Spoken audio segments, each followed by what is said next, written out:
Hello and welcome back to the only show that breaks down, cracks up, skews, and reviews each week's DC Comics. I'm the king of the vampires, Eric Shea.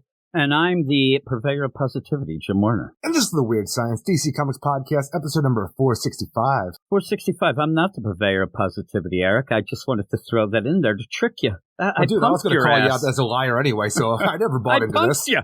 I'm telling you, I had a great time reading these books this week, but not in the right way, I think. I ended up almost losing my mind, and I didn't have much to, start with. But here we are. We'll get into those. We have a plethora -1 of books here. We only have 5 books for the regular show here because we ended up having a TGIF, Thank God It's Friday show. It was, and we were clowning around all right because we ended up having both the Punchline, the Gotham Game number 3 and Harley Quinn number 25 on that show. When I ended up, because when we do these things, my new thing now is to make some videos of the show as well. And when you do the videos, Eric, you have to have clickbait titles. So I just put Punchline versus Harley Quinn. Boom, Eric, I did it. I ended up also putting the reviews and stuff like that. But I want to get them in, right? I get them in with them clickbaits. You are the worst. Yeah, it's funny. I put that and I thought, I struggle with the idea of, should I put that? I feel bad. And then I listened to like the first things that me and you both said. We actually say at the beginning, it's a battle between them. So I thought, all right, I'll do it. But there is a video version if you wanted to watch that as well. But here we are for our main show. And yeah, we have 5 books. We have some big ones, though. We have what is the Action Comics, the anniversary, and whatever, 1050. This is at the end. 1050. Yeah, at the end it says, welcome to the Dawn of DC. I'm like, all right, here we go. So we have that. Thank you.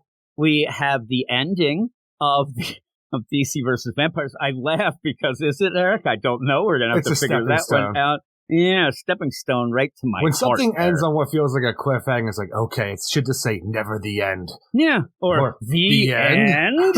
I don't need that. Or fini? That's what I would like. That'd be hilarious. But we have that. And then we have some other things. We have Eric's former book of the week, Tim Drake Robin. And I'm going to tell you, I don't think that a lot of books this week were great, but I really don't think that's going to be your book of the week. No. I really don't. I know what's going to be your book of the week. I won't say it, but we also have Blue Beetle, Eric, and we also have, Detective Comics. So we have a couple of bangers, I guess.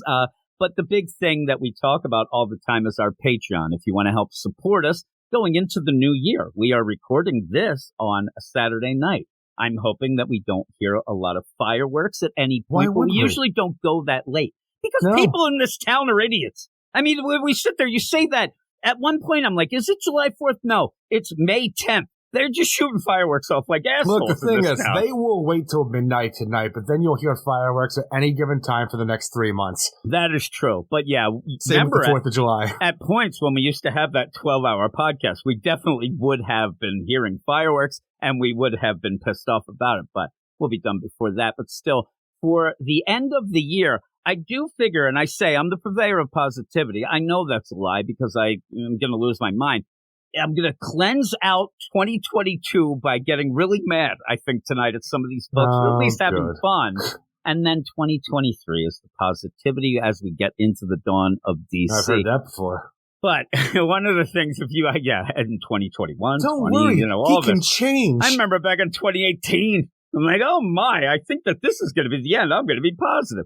But when we go forward with this, if you want to help support us and get a ton of shows as well, more, go over to our Patreon at patreon.com/Weird Science, where you can get a plethora of shows times like 80. Also, one of the big things that we do have is our Patreon only spotlight.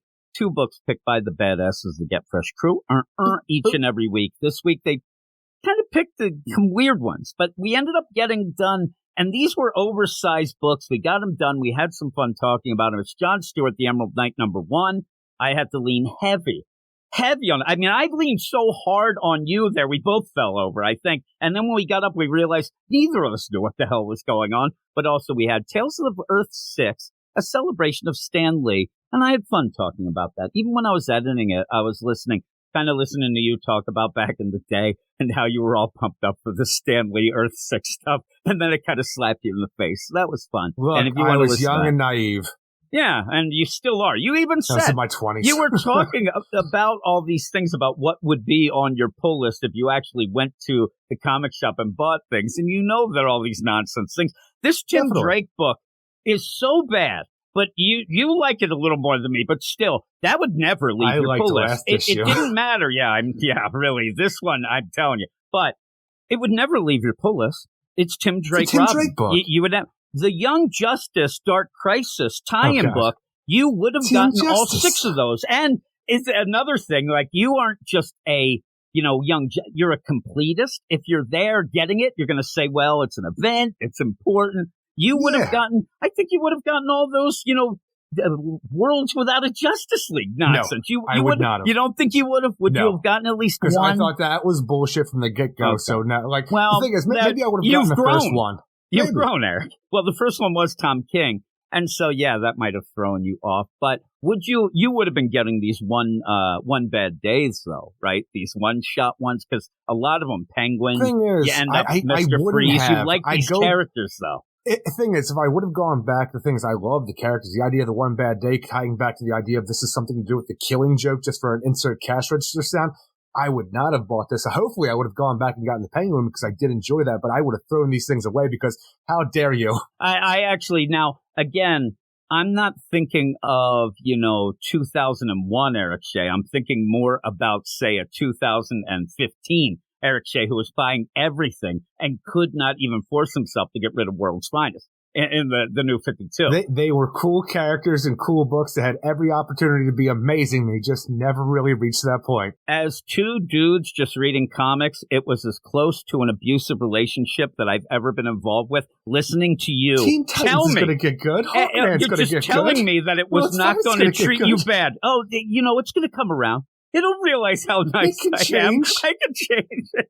Oh, my God. I just sat there like, really? And I just kept yelling at you, and you would come in, and you would get your books on the weekend and come in on Monday to work. And I'm like, so how was it? And you're like, oh, man, they sucked. And then you tell me about it. That's actually, when that was all going on, that's what led to the website and the podcast, is just me and you talking about to each other what we read, and it used to crack me up. But you crack me up, you fly boy. But here we are, and I already mentioned the badasses of the Get Fresh crew.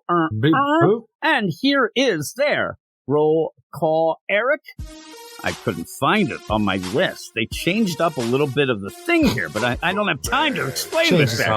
Here are the badasses. We got Michael Jordan, Eric K, Double K, Jeffrey Greek, Stephen Batdad Mitchell, The Annihilator, Ted Probst, I Love Punchline, Stork, Michael S, Cam, Matt Razor, D-Man 3000, Lady Abby, Francisco L. Rock III, Niels T-Wort, David Fink, Stephen Baum, Jason Colby, Sue 42 to you and me, Michael G, Ken Halleck, Comic Boom Rocky. He has a pretty good best of the year for him on his YouTube channel. Check that out. Crispy Kringles. Oh my, he stayed the same. Mark Jager. Well, it's the holiday season. Yeah. Mark Jager, Aldrin Stoja, Nick Adams, Ruben, Carlos, No Wolf Marv, Matthew Rapierre, Luke Hollywood, Simon, Luis, Manship. Still haven't heard from him. I sent him a couple messages. I don't know what's going on. He's ghosted me. Andrew in Belfast, Swanee, Anthony G, Joshua Million, my man Pete from NYC, Batman Beyond Mark, Batman Beyond Marker, our man Rob Lewis, Steve Muir, Brandy Murray, he's up there in Buffalo under snow, and Double A Ron in Minnesota doxing his ass. Boom, I even played around. Got it right. And Reggie. Was that you playing around or screwing up? That's, come see, come saw. Batman Beyond Mark got too. What's that about? Well, it's because I like saying, I said it again, just to do that again. I don't know why I said before, so I was repeating. But I knew what I was doing. I was making a joke. You didn't get it. But I guess that's how we play the game, Eric. That's how it'll be a lot for everybody listening as well. I don't know. Some of these books are a bunch of a joke. What do you think of that? But we're going to go off to these. We have some big stuff. I got to talk to Eric about what we'll start the next section with in between. So that's a little bit of a mystery. Already decided. Right? Well, we did, but I don't really have a great song to start with that. It all goes down to the song. That doesn't matter. I still can do the song anyway, I guess. But we'll see. We'll see what song I'm talking about in just a minute.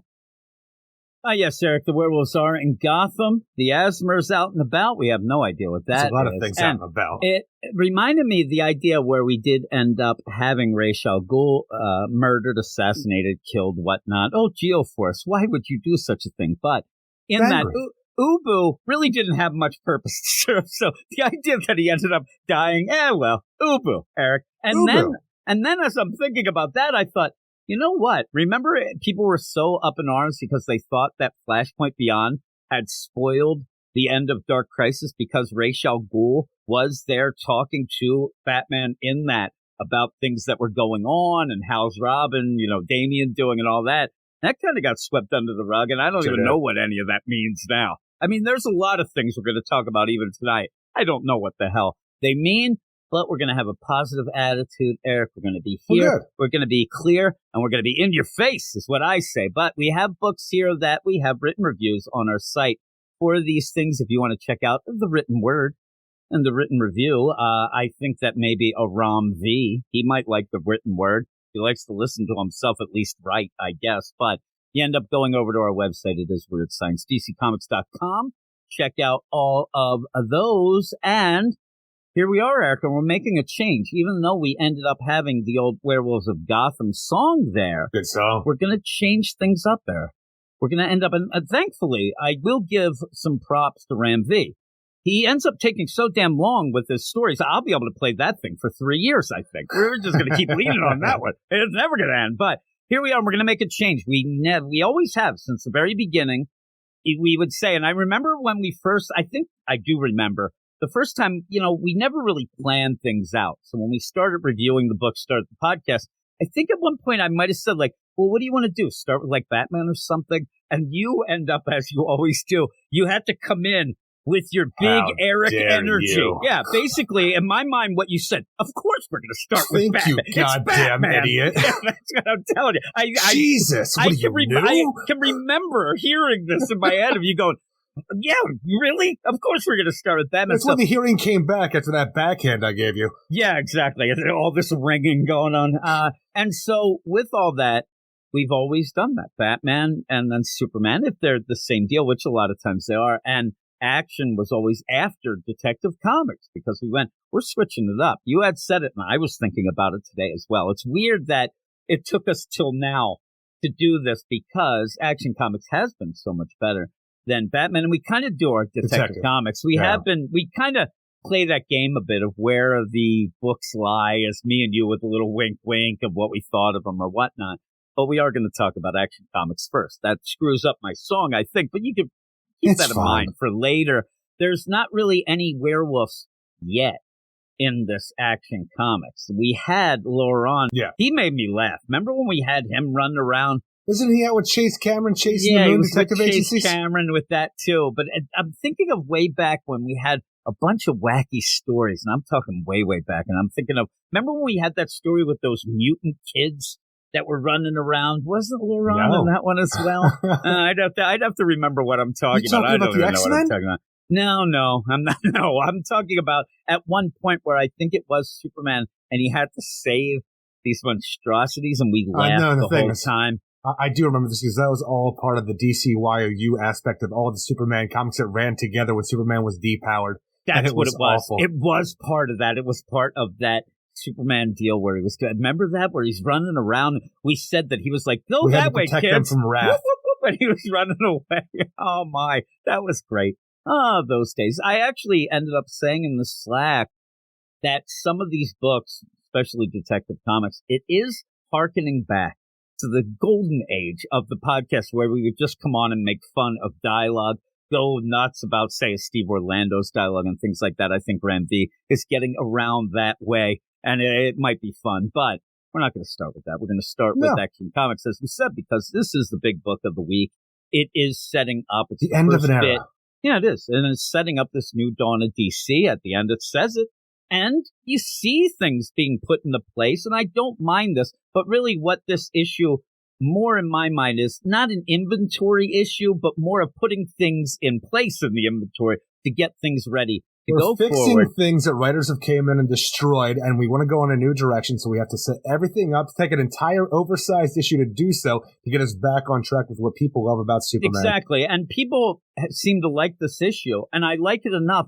I just actually wish it could have been, the celebration that maybe it should have been, not just let's fix up all the fuck-ups that had been before and go forward. But I still ended up liking it enough. You give the credits, and we'll go into it.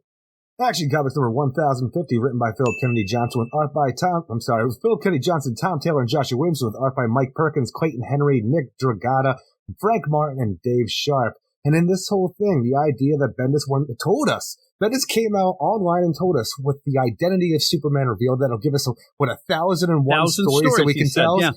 And the whole idea of that, we never saw one of those goddamn stories except for maybe Superman, Son of Kal-El, where we had Bendix drop a freaking post-human. Yeah, exactly. I'm waiting for 999. Now, we kind of get that here, so I'm waiting for the other 998 there. But it's ending up, I'll give credit to Johnson, Taylor, and Williamson here as they do this.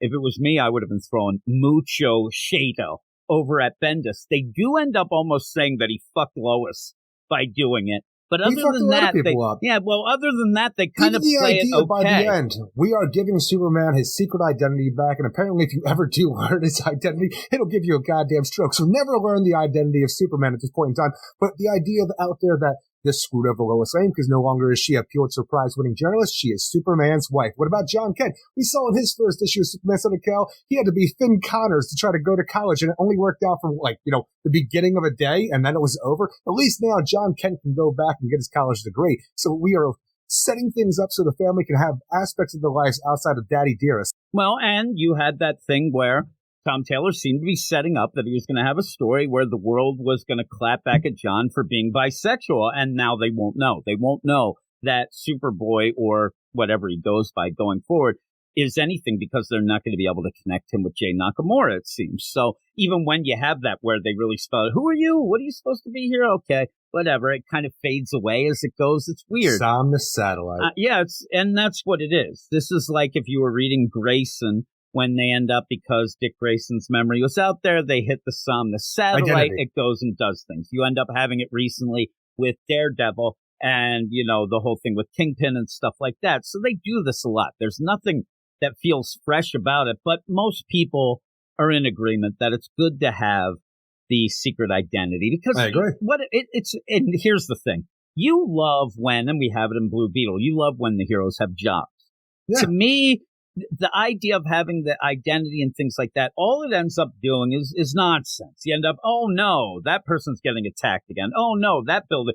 And so it always ends up getting away from things. The job, to me, is the same thing with, oh, we're going to watch him wash dishes instead of being a superhero. If you do it right, everything could be good. Man, but the guy's got to eat.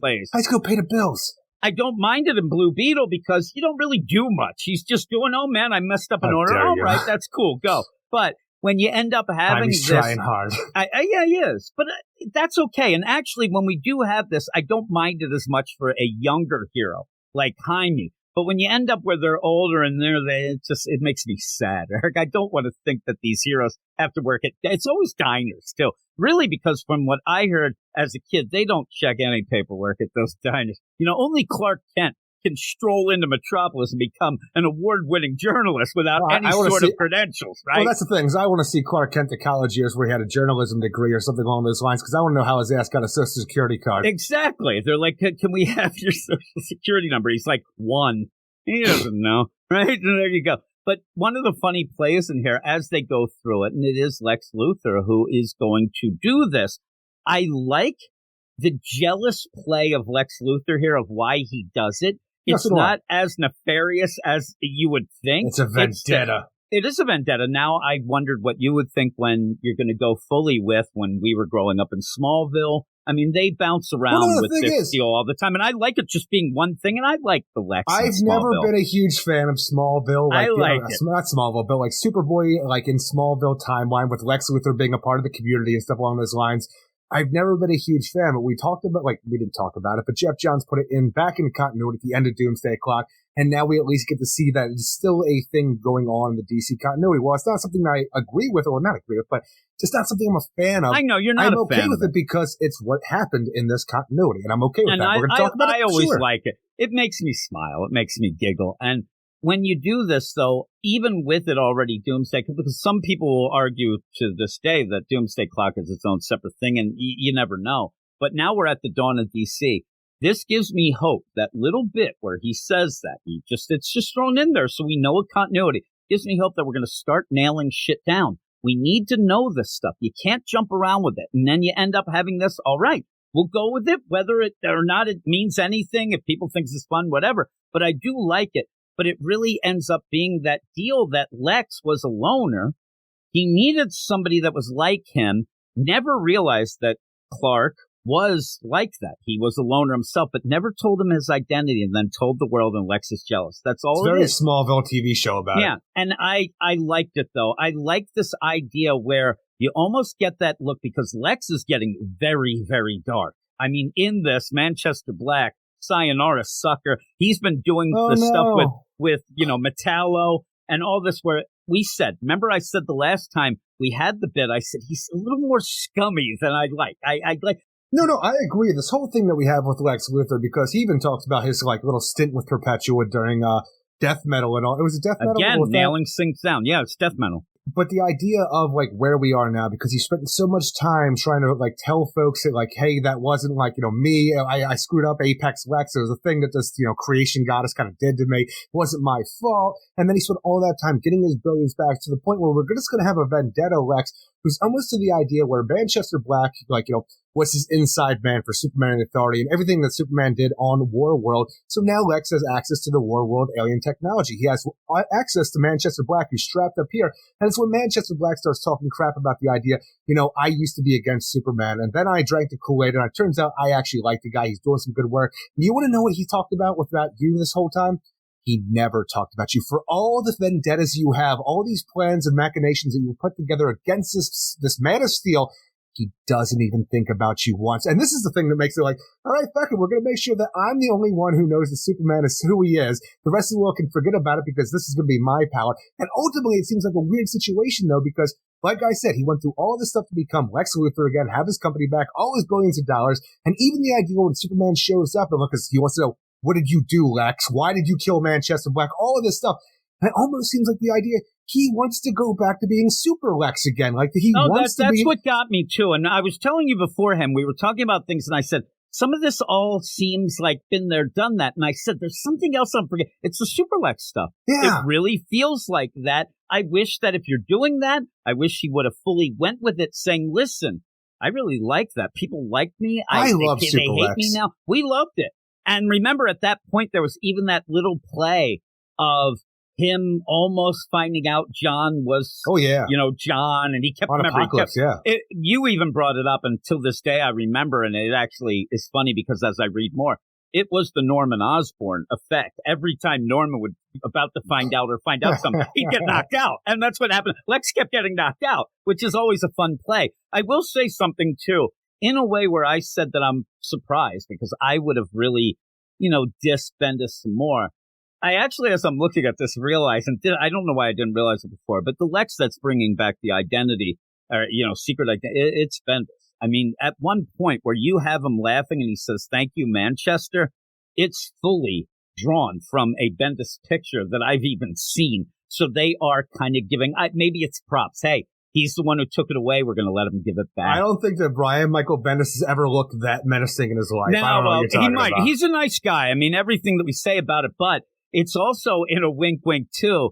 Him and Mike Perkins are pretty good friends, and I think he's kind of nudging him there. Look, we're going to let you get it back as the evil Lex Luthor. It's kind of a funny play. But when he ends up saying that, thank you, Manchester, it looks exactly like him. So that's kind of a funny. It's not a diss. I think they're kind of doing a wink, wink to it. But in all of that, I guess you set up some things that I don't mind. Now, fudging it and saying, well, we made this protocol so this couldn't affect the deal where when everybody's going to forget, but the superheroes, they won't. I don't mind, though. You have bits of it because everything is the epicenter of this whole thing. Once we flip the switch, fry Manchester Black's mind and use his psychic push to go all over the world to make everybody forget Superman. And if they ever do remember, they'll have a stroke. And even the idea that everything's been printed about Clark Kent and Superman, if they ever read this, their mind will not allow them to understand what they're looking at. At least they brought that up.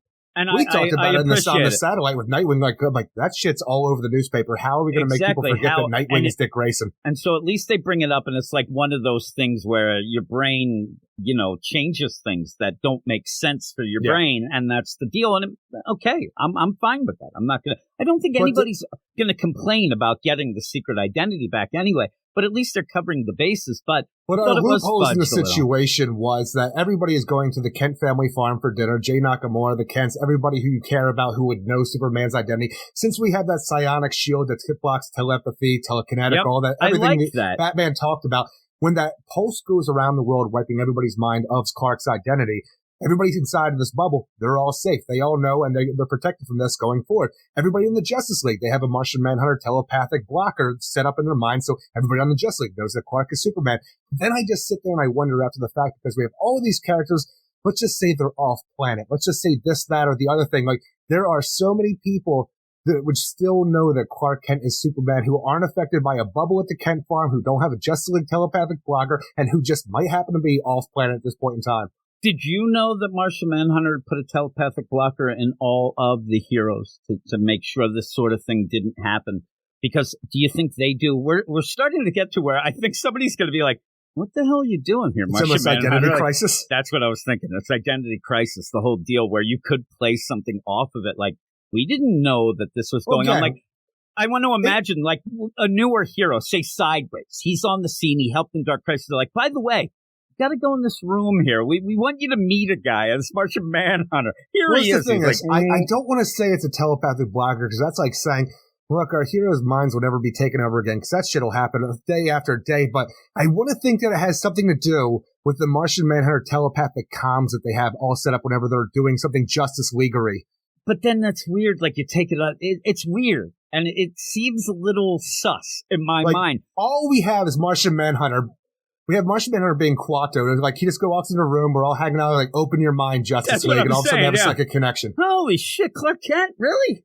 It's funny, but I thought right away they can't get to, like, you don't want to get too involved in the explanation because then you're saying that down the line, old Eric Shea, wait a second, how is his mind controlled? There was a mental blocker there that did this. I'm like, oh, well. And then they'll say, well, it was fried. Like, it's one use only. But you end up, that will give everybody, and in a funny way, to really, the Peter Parker, Spider-Man, Mary Jane fans, they're never going to not get shoved and digged at with the idea, oh, by the way, Lois will still know that you guys are married. I won't get rid of the marriage. Yeah, so it's kind of a funny little play. Almost like, look, over here. It's funny, too, because over at DC's so against marriage and this whole deal where they had to have rebirth and apologize for it. Now they're, clapping back at the whole, oh, look, over at DC, we allow these things to continue. Not really, but yeah, they have that. And so you end up, the people that you want to have, remember things, they will. That's it. And I think that it might have been an interesting thing. Kent family, the end. Yeah, and Jay Nakamura. I thought it would be kind of an interesting thing if Jay wouldn't have, if he wasn't in that bubble. Might have been an interesting thing to see how it goes. I don't think he should have been, because now that he's the only person who's all about spreading the truth and stuff like that, he's definitely becoming a goddamn bad guy. Yeah, well, you've been waiting for it all along. But yeah, you have this, and I do like the dialogue between Lex and Superman. Superman also is really pissed. I mean, you're messing with, and when he says about, yeah, your son's a little off, like, he's just not great, he does attack him. And at a point where Lex is really hinging on Superman doesn't kill, you almost get to the point of, is he going to this time? He won't, but at least it was, in there that, he's really, really upset here. And I did like that. And I liked the things going. a lot of weird things because when we have, the catalyst for this whole thing, we have Lex kill Manchester Black, sends that pulse out there so everybody forgets, and we all find out about this from the Superman family perspective when Perry White shows up for dinner, and then he's presented with Clark and John as the two Supermen, and it makes his mind kind of snap to the point where he has a stroke. So Superman's pissed. Perry White's in the hospital. He can't know this because of the kill, and we find out this will happen to a lot of people if this happens. So Clark confronts Lex, and Lex is ready for him with a Jimmy Olsen signal watch that he built himself that I think actually hurts Superman's hearing more than just signals him. Yeah, really, it does. It really signals him real, strongly. It triggers his ass was what happens. Thing's big, too. It's like it reminds me of like something like, it doesn't look like a sleek, cool, expensive watch. It looks like, doesn't it? It looks like one of those like really clunky big things that, come on, Lex. You're a little more sexy than that. I'm telling you, he has a big clunky watch, and even the idea where you see his super suits, like, then I will give them the best version possible, my Superman. And you see the super, like, Lex suit, but a new version of it, what's clunky as hell. And I'm like, the old one was a lot cooler. I don't know the old one was so but awesome. This one sucks. But then you just have the idea where Superman and Lex are going to fight, because Superman's not going to be about any of this. Then you just have a gigantic version of the Lex power suit that for some reason has a gigantic E on the belt, and I have no idea why. But within this whole thing, you're getting the vendetta against Lex Luthor and Superman kicking off now that he's back on Earth, and it's just a big-ass fight for the majority of this, like, 1050 issue, which also shows the idea that, like, we've killed Manchester Black, and even though I liked him on Superman the Authority for what he was doing within that story, he's like Anarchy to me when Anarchy dies. Oh no, say it ain't so. Because he's dead, I don't care. I've notoriously never liked Manchester Black. I'm happy he's gone because now we never have to see the Elite again. But we're setting up the new status quo of Lex Couldn't Luthor they put him in Superman. like, often do like in a cow or something? Well, that'd be cool, right? Well, the thing is, even with Manchester Black, we saw his mind was fried, but we saw that with the different psychics during, like, what was that? No Justice with Scott Snyder, where we killed Brainiac, and all those other psychics look like they're dead until they showed up next week. So it doesn't really matter. Dead. Exactly. But even when you have this, we're continuing the idea of what happened to Superman on Warworld with the Genesis fragment that upped his powers. Didn't cause the withdrawal that it should have, but it upped his powers, and it seems that he still has the powers of that, maybe a little bit of fire of Olgrim at this point in time, because when Lex knocks his ass for a loop, Superman is able to come back and talk about, essentially, you thought I was a god before, you ain't seen shit. So we have an enhanced Superman on top of all this. And I just want to know, though, we have this situation where Lex Luthor has set up Metallo to come back. He has, the new Red Sin character going up against John Kent. And we have the Blackout situation that's going on right now where the world doesn't remember the Clark Kent and Superman. Why would Lex Luthor, unless he's playing a long game that I don't understand, especially because, like I said, spending all that time getting his reputation back, getting his money back, his company back, why would he allow himself now to play this out to the point where he's put back in jail for the murder of Manchester Black? I'm like, again, though, you always have to go with the idea that he has a plan, but that is true. He doesn't have to reveal any of this. And again, I don't know that anybody loves Manchester Black. I mean, Manchester Black is the kind of, if you don't have Constantine around, let's get the other smoking Brit. He can come in, right? So he shows up. And he has this, Union Jack t-shirt. That's always cool. But I like the play. I like the play in two things with him. I do like when he says, and you kind of get that idea that no matter what, besides Lex, and maybe even Lex, because, you kind of think maybe Lex has a thing for Superman, but the idea where you know what I'm saying. Me and you might hate Superman, but I'm telling you, I think that there's a way that you get near this guy and kind of hang with him for a couple of days. I don't think there's a way to not like him. I think that's charisma. He's Superman. I mean, there he is. And you see him say, you go off to World and see him without power, sacrificing himself and things. You are going to get on board. I don't even think you have to sip the Kool-Aid. You're there, making it up for everyone else as well. And so then I like that. But I also like when Superman says to Lex, listen, this guy, I wish he went like really into it. This guy's a piece of shit. This Manchester Black is scuzz bum central. Well, he's like, I never liked him. He was smug. He smoked. And I'm like, oh shit. And the world's better off with him gone. And then Superman says, but listen, I know he's the worst. But you know what? When the chips were down, he helped people for no other reason. He helped me when the Justice League wouldn't. He ended up, and that's the great line. The Justice League said no. He said yes. And I'll give everybody in this issue credit for at least one big thing. They are using a lot of the stuff that they were handed. I mean, Manchester Black That was a Grant Morrison Authority thing. For like that, Generation story. Yeah, Philip Kennedy Johnson had to shove 5G. it in. And yeah, we might have said during the War World Saga, well, where did he go? He didn't do much. Didn't do much. But at this point, he's using it now in a way that a lot of times will praise people, even like a Jeff Johns. Oh my God, he's making it work in this. They are making these things work. They're making the idea of redoing the bubble around the Kent farm work with the identity. They're making things make sense and make it work. Lex feels weird to me. Lex has felt weird. I said before, and I'm telling you right now, I'm looking at that power suit has to go. It's terrible. It's awful. I mean, well, not even that. The Superman suit that he has put together that he shows Superman, awful. This power suit, awful. I'm like, why don't you look cool like you did in Forever Evil? What is this nonsense? He makes this huge clunky watch. Then you go and I'm like, oh, here you are, steampunk Charlie in this when he gets in that. But now he's there. I'm like, are you, to infinity and beyond? This power suit he has looks like an Imaginext Lex Luthor I have with a gigantic power suit to this little Fisher-Price toy. The thing is, it's like Buzz Lightyear without the buzz, Eric. It's terrible. He's there, his little teeny head in that thing. It looks goofy. And then he's, he thinks that he's upping the ante with that green tie. And also the thing on the spike. What is that called? The mace or whatever. The spike? He's got that weapon that he's carried around. For some reason, I can't remember what they're called. Mace? That he's standing there, but it's like on the chain. He's off the chain, Eric. It's just, I'm like, that's not up in the ante. You look like a fool. He looks goofy. But again, is he trying? Like, usually the play of this would be, okay, Lex wants them, and he did it with John.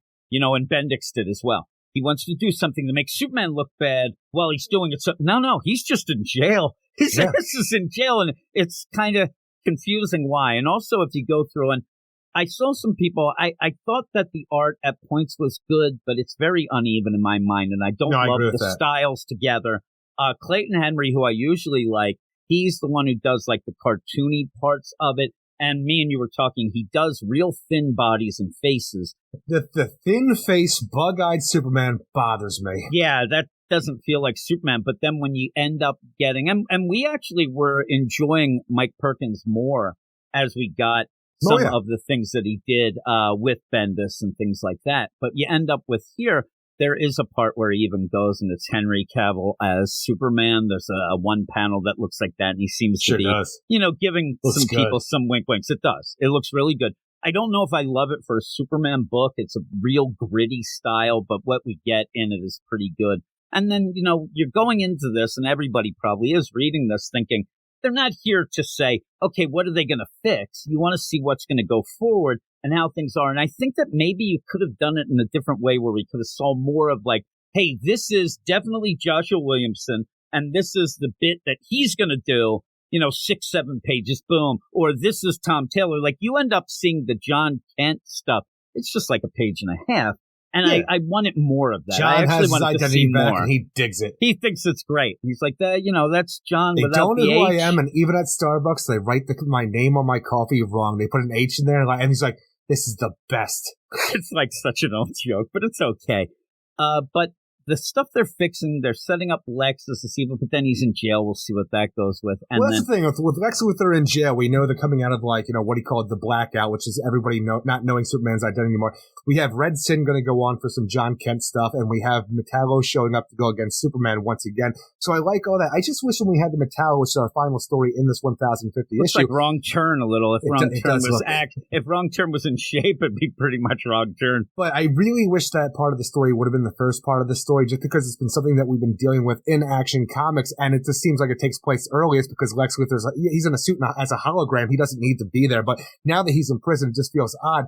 But I just don't understand the turn we're taking with Metallo, because Metallo was in a body that was falling apart. He wanted to die. Lex Luthor pretty much said, I'm going to give you a new body because I got a job for you. Gave him a new body. He's like, and then John's all like, I'm not helping you. I was like, well, I'm going to take your sister if you don't help me. And also it seemed like John was dying previously. So not only did we give John a new body and give him incentive to help Lex Luthor take on Superman once again, but then on top of that, we give him another new body for this one, where it's the John Corbin skin. So you have the fleshy Metallo, but this one's also different, where I don't know. I'm pretty sure they said previously that John Corbin was going to die. Like, finally his mind was dying and we're going to fix this whole situation.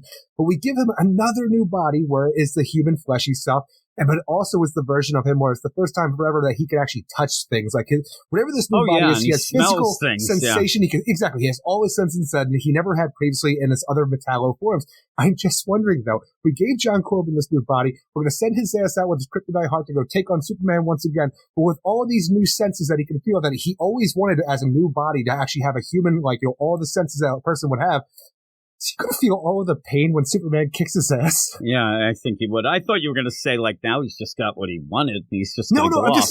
For some reason, it made sense for a robot man who's going to fight Superman to have no feeling because you have to take all that damage. But now you're an indestructible machine who can feel pain. It's the worst thing ever. Yeah, he's probably going to feel pain.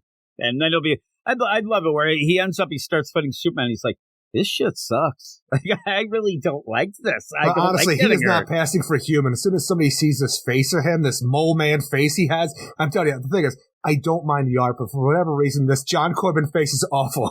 I like the killing. He likes the killing. He does. He's ready to go. And there again, I love the idea where I'm going to go with Lex in jail is what you always say. We ended up even having it in I Am Batman with Man Ray. Ooh, he went into jail because that's where they go to really set the plan in motion. Dude, I'm hoping. And that's what it must be. It just feels weird for Lex to go back to this. If you have a hologram already, I don't know. It's weird overall. Like I said, I wish that there was more of a defined deal and a couple more pages for some of the things like the John stuff and the stuff. And I don't know what they're doing with Strikers. I don't know what they're doing with Strikers Island and Metropolis either, because Lex Luthor's there, and whatever this facility they built now, it looks like it's fucking Cloud City, and it looks like he's being covered by more people than Superboy Prime when the Green Lantern surrounded that Red Sun and kept him inside, because he is surrounded by all of these guards while he's in a bubble by himself on this Cloud City penitentiary. Yeah, it's funny. You know what? It reminds me of Cloud City, and then inside it reminds me of where they imprisoned Magneto in the movie. Yeah. Because he's just there, and Superman's going to come play chess with him. They even have a bridge that drops off that you have to form the bridge to get to him in this giant chasm room. Exactly. I mean, but I understand he is a bad guy. He's the smartest man in the DC universe, but still, he killed one British psychic. Is this really going to get you this? That is true. Also, I just want to point, the city of tomorrow, it's today. Look at those buildings, too. And I wish it was Strikers Island and we kind of got the idea this was somewhere else. Like they ended up. This is future state Strikers Island. Seriously, though, if you're going to do this, put this Strikers Island in the Phantom Zone. Really, if you're going to go through the whole deal. But this doesn't seem like, Metropolis type things here. This really feels like Star Wars going on here. And it's crazy. You even have look at those B-Wings. Death Star droid. Look at these things going on. I know. Look at this damn thing. Look at all, Luke is going to come in and start yelling about the blast shield being down. No, all those it's impossible. But I do like some of the plays, and in that we already know. There are probe droids around the goddamn freaking Yeah, they're all around him. I mean, this guy can't even, breathe. He's going to be done. I'm surprised we don't see those little mouse droids going down the corridors. Yeah, that is pretty funny. You end up where the big play is John Kent. The John Kent, I know. The John Kent stuff, if you have looked at some previews and things, this isn't spoiling anything, but it's going to be that miniseries where Val-Zod and him go off to try to take down Ultraman, who John has, a little personal vendetta against for having that, because he's going around and killing all the Superman variants through the multiverse. And it's funny because in our TGIF, we were laughing at the idea that the Harley who last was doing it, and it's already cliched and tropey, and we've seen it so many times. Well, I forgot that it was in this issue then. And I'm like, holy crap. That in the New 52 with the idea of Calvin Ellis and Super Doom, and I even feel like we did something sooner to that when we had, I forget what the big bad was, but he was grabbing Superman from throughout the multiverse to use their life force to feed him. I believe it was Prophecy who was going through the multiverse and grabbing all the Superman in that crazy multiplicity story. But Captain Carrot was there. Yeah, he was there. Hey, why not? He just went there to bunny around there. But I look forward to all the stories that they're setting up here. The idea that Clark gets his identity back. We have John Kent traveling the multiverse with Val-Zod to take on Ultraman. I can't wait to see more of that. Even the idea that Metallo is back, large and in charge, and going to take on a Man of Steel. I've been waiting to see that for years now. So all of these things, besides for the way that Lex Luthor's been acting, I'm telling you, Lex Luthor I love. I'm telling you, I'm always a pro-Lex guy. Maybe they're playing this up, right? Maybe because we keep saying more and more that he's not acting like himself, especially even in this where he's like, man, I'm trying to redeem myself or at least make people think I look okay and I'm going to be the Super Lex, but he's not playing up the game good enough to be the Super Lex again. that people would get behind. He seems unhinged. He seems over the top more than he usually is. Usually Lex is behind the scenes. Like, some of the play was when he came back and got his money, and you could never trace it back to him. He's calculating and controlled. And then when they end up where even Mercy Graves goes to him, "Sir, did you do that?" And he's like, "You'll never know," and walks away. Like, you don't know. Like, that's the best. That's the best Lex, where you're like, did he do that? Because, boy, that's effed up if he did. Effed up, Eric. But if he did, I'll never tell. I like that because he's so smart that almost he doesn't even know what he did. And so I like, but this is like right on Front Street, being evil and admitting to it, and like really inviting, hey, I hit the signal watch. Hey, I know Jimmy had that. By the way, I killed Manchester Black. Let's off go the fight jail on the you moon. go. Yeah, it was very odd play of what he's doing, but I would think that this is some sort of plan, some sort of thing. I mean, if we end up having it where Lex is just like, I need to be somewhere where I'm not going to get killed, and he's in the safest place on Earth. It has to be. With all that shit around him, trying to keep him from getting out, he's safe. He's there. Maybe that's the play. I don't know. But overall, like I said, the art's uneven, but it doesn't throw me off. And some of the stuff made me smile. The Henry Cavill stuff actually is pretty cool. When you see that one panel, it's like, oh, that's awesome. And I'm not even a big fan of that, but I do like that. And I'm excited about these books. They seem like they have some different things. You fix some stuff. And I think it's a good play to have John. Oh, the Superman titles look stronger than ever after this, going into the dawn of the DCU. And they had been, like, Action Comics has been good. People hadn't been reading it. But Joshua Williamson, whether we like him or not, him being on Superman, I think that's going to give it a push. And then hopefully people end up, and remember, not even in this, you have Dan Jurgens in Action Comics as well, doing the Lois and Clark convergence type young John when they came back to Earth and they were, raising John. So people will get to see that a bit in the flashback story. And then you have Leah Williams on Power Girl, which is bound to be hilarious to talk about, Eric. You haven't really witnessed. Look, I haven't, but I look forward to a Power Girl. We'll see. And again, it might be something you like to get sexy. You might like it. I am. I'm a bit of a pervert. She does too a bit, so you might like it. But we'll see. A lot of times it's real heavy exposition that gets me, but we'll see. Maybe everybody has a character that they end up, going to, and maybe it could be her character that she kicks ass with. I don't know, but that's that. And so we end up with this. What would you give it?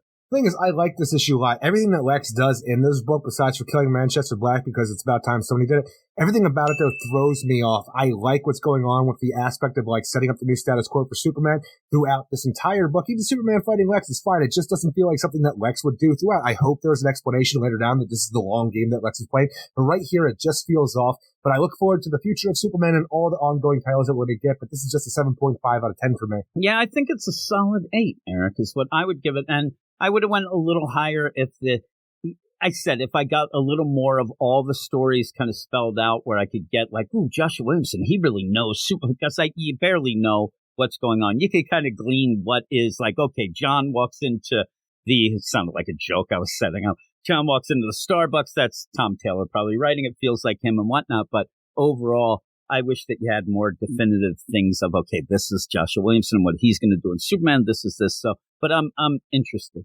in all the books. Like you said, I think that and I do like, and I want to actually find out the big thing, because Tom Taylor's big thing was John Kent. He doesn't punch people, right? He doesn't get aggressive. He doesn't punch people. I hope that that's let's leave that on Earth. When they go to the multiverse and go, you're going to have to punch Ultraman. I mean, you're going to have to. Hopefully he claims, there was a article where he said that as long as he's writing, he'll never have him punch anybody. And it became almost like a challenge then. Like, and I'm like, stop, don't do that. And I hope that he does go ham. He should go ham. And before I was wondering, and me and you both were, with the multiverse resetting, things like that, we ended up having that Crime Syndicate book that was the miniseries. They might be ignoring that, because if you do end up running into Ultraman, it might not even be the one that was going with John. But I think they're just going to go classic, and it will be. But we'll see when that comes out. So that's pretty cool. Hopefully we get a classic Johnny Quick who doesn't need chains coming off his pants, who's shirtless. But I think I do like the idea. Like, I love Harold Jordan, the Power Rig. I do like the new John Stewart Emerald Knight version as well. Like, I want to see different. I want to mix and match, but I also want to get the Crime Syndicate and Earth 3 back on track, because even that latest series did some weird stuff in how they portrayed things and the idea of the world. But Infinite Earth's back and things you could always say that it's just reset as a classic, and that's fine. That's fine with me. Because I really just want to explore the Power Ring Corps. And it's funny, you like that Jon Stewart, because, we wanted to, that was going to say, we want to see more of what that's about. I do like Harold Jordan, though. Always makes me laugh. He's the best. But we're going to move on to the next book. Maybe not the best.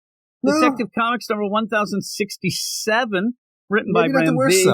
Well, maybe. Actually, it's not the worst book we're going to talk about tonight. It's close. Written by Ram V. It isn't even a question. I didn't even tell you anything about it. You know that's what we're talking about. Written by Ram V, art by Ivan Rice, Danny Nicky, Dave Stewart, and Ariana Mayer. And I've said, I'd like to say that I've warned everybody about this. It's not. It's one of those things that I always come on here, and Ram V's style of writing just does not jive with me. I always end up saying and apologizing to people. Listen, I know that I'm in the minority. I know that everybody loves it, whatnot. I'm done. I'm done saying that, because this book is literally a bunch of bullshit. This book is a convoluted mess of pretentious dialogue being told in the most ridiculous way, and there's no story. You are adding things on to what you didn't explain before to make just the story that I don't know what's going on, really. And really, all it is, it comes down to being a real estate deal, a little bit of a land grab, and it just isn't big, but he tries to make it big. He tries to make it big by getting these, and anybody who sits there, and I'm telling you right now, the gloves are off, Eric, right? The gloves, my pants, my undies. I don't own gloves. What am I, a fancy guy? You don't own undies. You end up where at the beginning, no, I don't. I go commando, Eric. You end up where... poor. Oh, yeah, I do. I go homeless. You started out, right? That man got frozen. He is dying, you would think. In my mind, right? He's saying so. Yeah, well, this is what gets me, is where Ram V wants to impress you with his verbiage. He wants to impress you with his Batman, who usually this Batman who's talking like this, he's standing on a gargoyle because he's bored as shit, looking over the city saying his nonsense while it rains. Right? Yeah. He's there like, this city, a cesspool of life that wants to get to the stars but can never get out of the sewer. Like stupid shit like that, right? In this... I imagine I'm reading Rorschach's journal right now. That's not the dialogue you use while you're freezing to death. I don't need to have him tell me, Lattice Plains. You ever froze to death? Well, that's the thing. Maybe when that goes on, my brain goes zooey, and I don't know what I'm saying. He is freezing to death, and this is his dialogue. I can feel the ice, Lattice Plains shifting, growing, working around me. Fuck that. You know what he should say? I'm fucking cold, and I want to save myself. I got to get out of this shit. And then he's just going. At the one point, he's freezing to death, and he starts waxing poetic about how Gotham is changing around him. This does not fit the damn scene. It doesn't fit. It is a pretentious bit of bullshit that you end up having Ram V write because he thinks that's cool Batman dialogue. It's not when the guy's freezing to death. But that's all he does in this. I'm not worried about that as much because I don't like it. But the thing I'm worried about, just the way that it plays out. Well, I'm just talking about the scene in general. Because you had in the previous issue, I'm pretty sure, I didn't go back to check, but I'm pretty sure the way I remember it was Batman went to this facility where Mr. Freeze was hiding out. Gale Tencall was there, and then Gale Tencall and Batman started fighting. Mr. Freeze set off an ice bomb as he was going underground. And this one, it seems like Batman and Gale Tencall are frozen underground. And for some reason, a gigantic tidal wave of water starts going through this underground tunnel that Batman and Gale Tencall are in and washes them away, unfreezes them.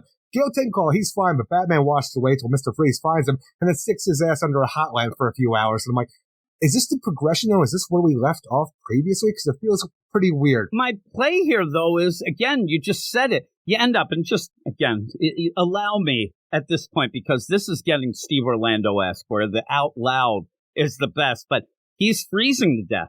Also, as he's looking at a damn werewolf. I mean, there's a wolfman right there and a tidal wave coming. And he's sitting there like, Gotham's changing around me and I'm frozen, unable to keep up with its shifting truce. I face a quarry I do not understand and is strict. fuck you. And you end up then when he doesn't do anything. Batman actually does not do anything to save himself because this tidal wave comes, washes him away, and then he gets grabbed by Mr. Freeze, who, like you said, puts him under the hot lamp, and away we go. And even then, where I could sit there and say, okay, at some points in this, you end up having the Orgums, and they're going to talk, well, they're fancy. They're royalty.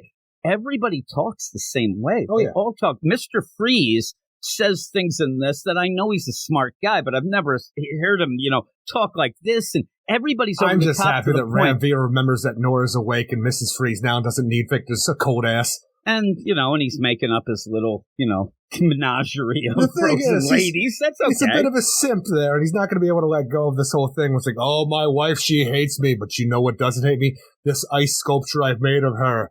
Cold to the touch, but warms my heart.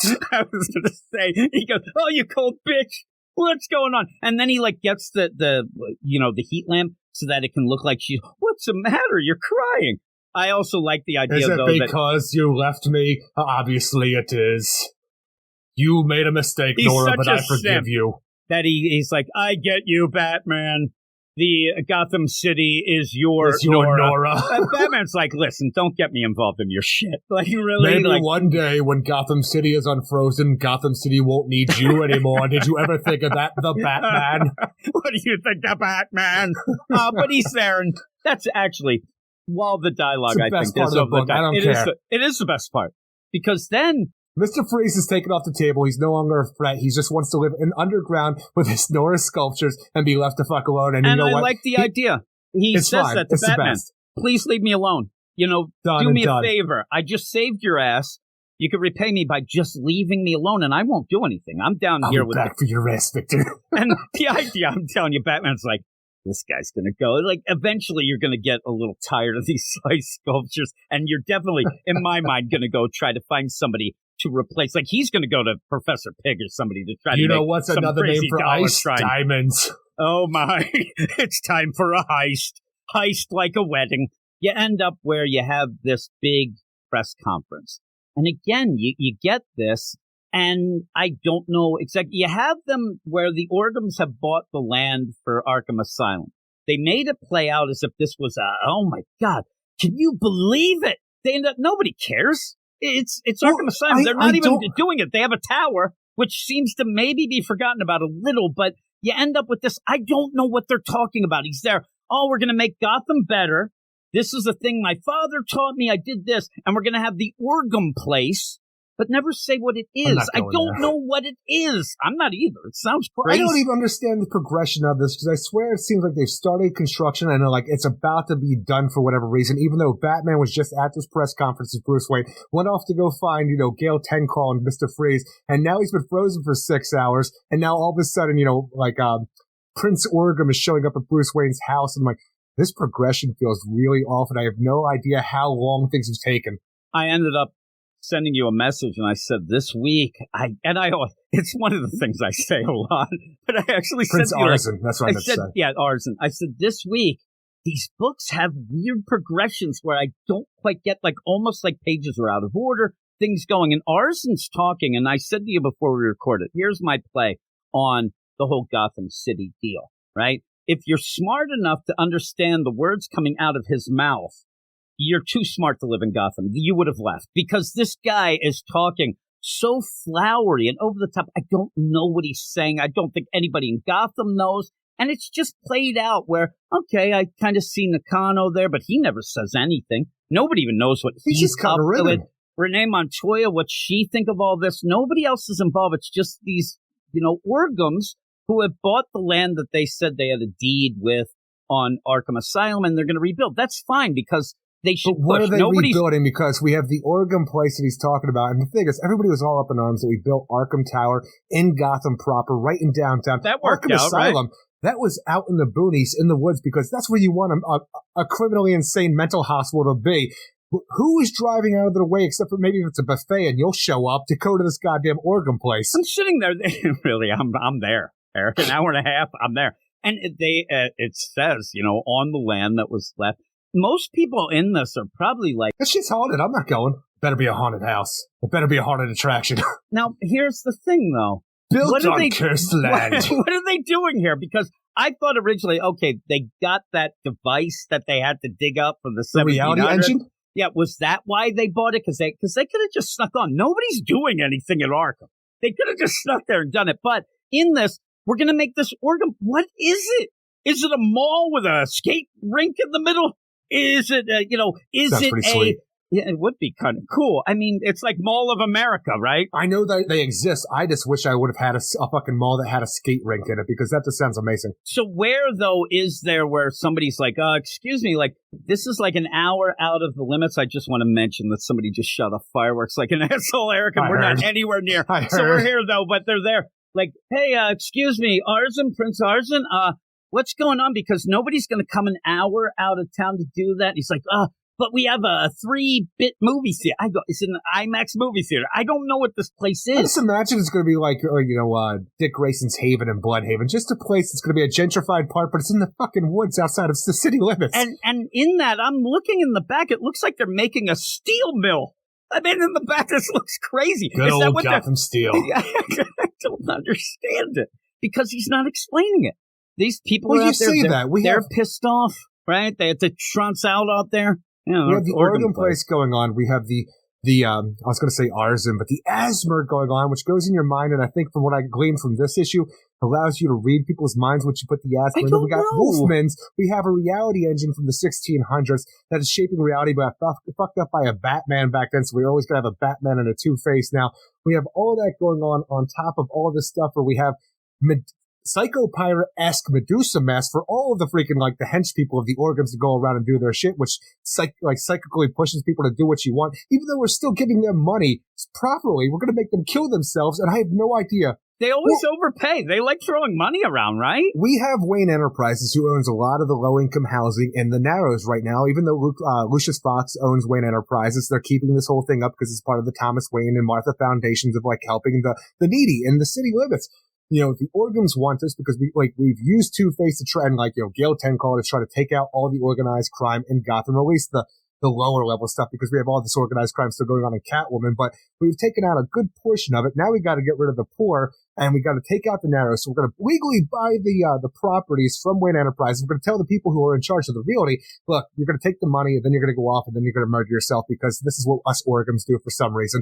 But then during this whole thing, while this deal is taking place, we have the Orgam henchmen on top of, with Gail Tencal, with their goddamn Medusa mask going, murdering people and setting fires and exploding the narrows left and right. I'm like, what is going on right now? It's like one of these things, seriously, the story itself is just about grabbing real estate, maybe, buying low, selling high. I think it's what the whole the worst part is they're buying high for no reason. Yeah, that's true. They're buying high and keeping nonsense. So we have that. So they're not real good with that, but they can't get out of their own ways. That murder is always on their mind. It's the idea, it should be the money on their mind and the mind on their money. Yeah, that's what's going on. I'd love it. It's like, we're going to now open Peyton Place. All right, the first 5 people, they get their head sliced off. They end up where, when you do this and use this mask, like the Medusa mask type deal where they're playing that, hey, everybody, you're going to end up signing off the stuff. We're going to buy the Narrows. You'll never even know why, whatnot.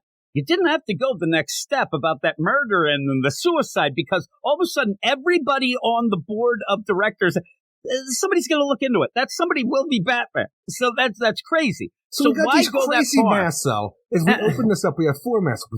We can none of us afford to be seen doing so. And then this becomes, Prince Arthur. The mask cannot laugh at butterfly wings. It cannot cry for a lone bird's call. It cannot love, cannot hate, nor exalt in anger or joy. No, the mask is no shield, but it is a weapon. I'm like, dude, just put on a domino mask. They end up where the big play here is that, Gail Tencal says, oh, you're not going to get this. This is awful. Batman, I think he saw me as the Wolfman. Oh, no. I mean, he might have saw me as the Wolfman, but what we'll do now, because we can't have that. He's already heard of you as the Wolfman. I'm gonna open up this case. What we're gonna do, we can't have them know that we're the Wolfmen. So what we'll do is walk around in these fucking masks that look like we're walking down the street, and any minute an eyes wide shut party can break out, and we'll do this stuff. And now, by the way, Arzen, give us your take on this.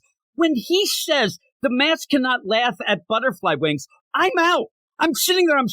What the fuck are you talking about? The mask can't. What do you mean by that? What does that mean? It means nothing. It's nonsense. He is writing 6th grade freaking dark poetry. Right there, he's there. Hey, driver, to the hot topics we go. And they go up. And in my mind, this so much feels like when I was a kid and I wanted people to think I'm smart. So I'd write this flowery bullshit that meant nothing. That's what this feels like. It feels like Ram V, who ended up, and again, I don't think he's going to listen to the podcast, but he certainly yelled about my one review of his one book that I said he had pretentious dialogue and shit like that, and then ended up saying in a defense for himself, I don't write for anybody but myself. I don't write for people reading this. I write to tickle my fancy. Well, if this tickles your fancy, all the power to you, but this is bullshit. This is nothing. You have these characters who they end up being evil in my mind because I just don't like them. They would be at a party and I'd slap them right upside the head. Like, stop it. This is the asshole in the corner. What are you doing playing at the party? Guitar. I'm there to get the food now. There, guys. Hey, what's going on? I heard actually, it was a big barbecue. I'm like, hey, get this guy over here. What? They're like, listen, deliver the pizzas and get the fuck out of here, pal. I'm like, well, I better go back to Domino and get more pizza. I'm delivering pizzas there. But what is this? What is this that he says? You ended up reading it. It's one of the most laughable bits of dialogue in the middle of something that it looks like this is a turning point. This looks like this is where things going to get real and personal. And he says the mask can't laugh at butterfly wings. Sure can. What the fuck?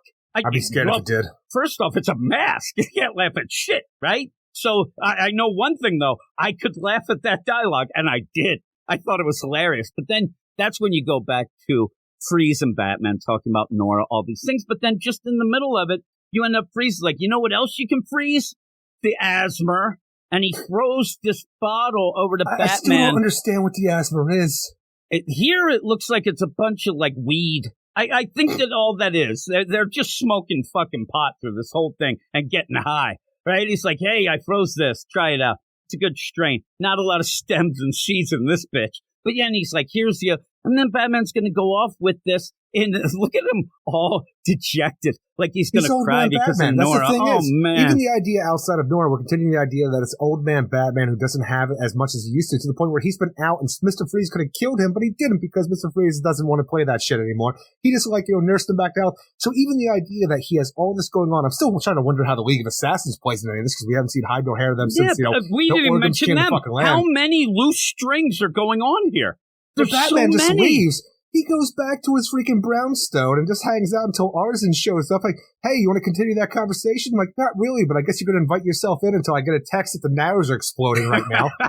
And in that, I just found out, it's off panel, but the League of Assassins, they're hanging out with Barbados, listening to that music box. They're all dancing around. Even the music box. I don't even know how that works with the asthma. I don't know. I don't know what any of this is, but yet it's one of those things that I'm starting to get really frustrated with this book. The idea that, and again, I get frustrated because people like things that I don't, but it's almost getting to the point where I'm sitting there reading something. This happened with Tom King.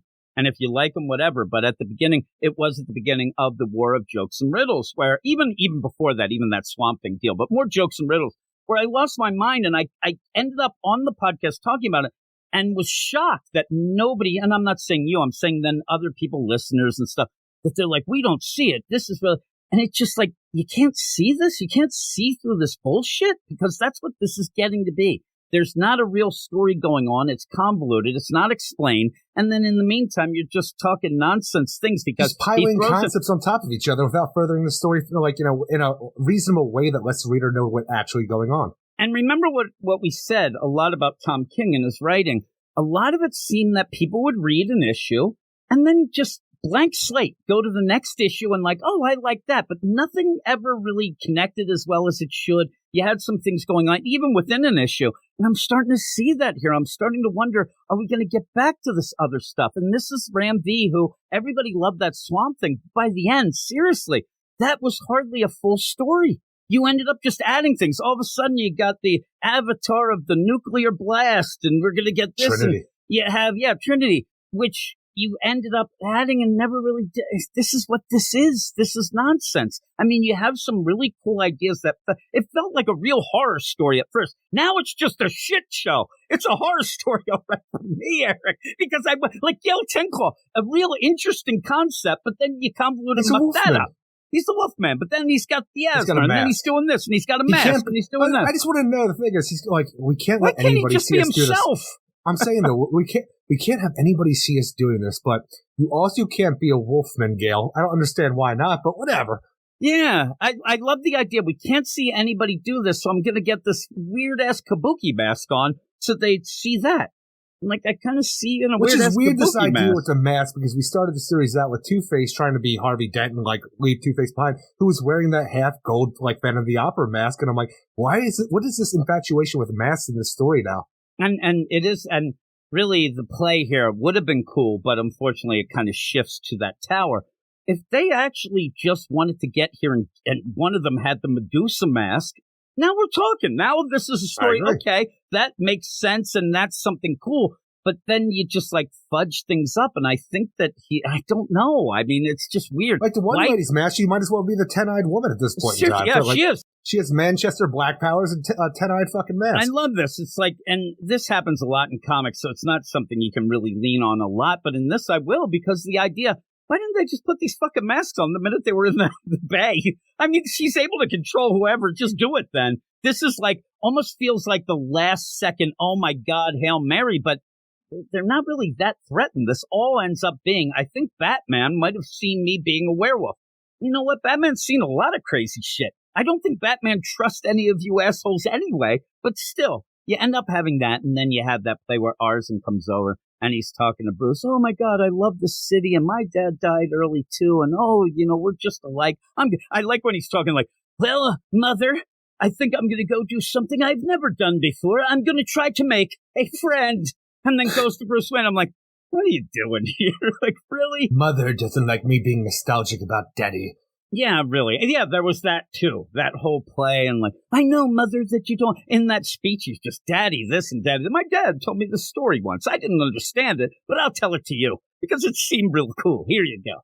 Yeah, even in that speech, it's just going on. But in the end, that's all you got. You don't have much of a deal. And they now are buying the Narrows. Is this just a gentrification thing? Are we going to end up finding out like the tropey where, oh my God, Batman has a map and he's like, it's a pentagram. That's how I really think is happening here, where they're going to get the ley lines of the Gotham and they're going to end up doing something. I don't know. We've already done that. Well, we have, but we've done almost everything else in all these books anyway. Is this like he keeps talking to his mother. Are they rising her from the dead? Using the ley lines of the Gotham City that runs through the blood of the Arkhams there. I don't know. I don't know what's going on. I don't know how things connect. And just the idea, we got you have this reality bending machine. Everything's fucked up. What is going on?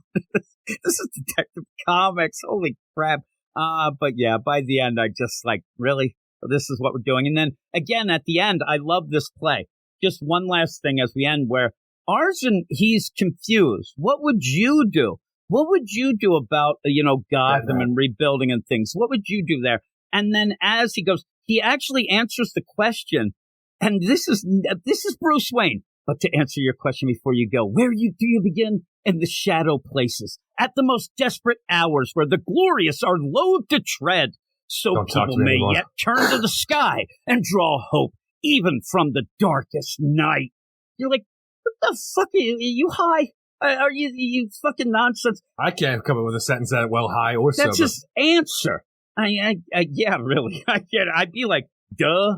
Like, okay. Like, he says that. Fish market. I'm like, are you telling me that I should just go downtown to the buffet? Because that's what I'm hearing. I'll see you later. You want to go with me? I'm going to the buffet. I don't know what's going on in this book. All these people talking nonsense. And then you go and seriously, what is the city? This is not just a building on fire. This looks like No Man's Land times 30. Oh, no, this city is destroyed. A destruction. And again, please, people, this is a PSA. If you have the means to do it and you live in Gotham City, get the fuck out. You have this in the Narrows. Alleytown right now is a goddamn hazmat disaster. Sure. Everything. You have serial killers in the Heights.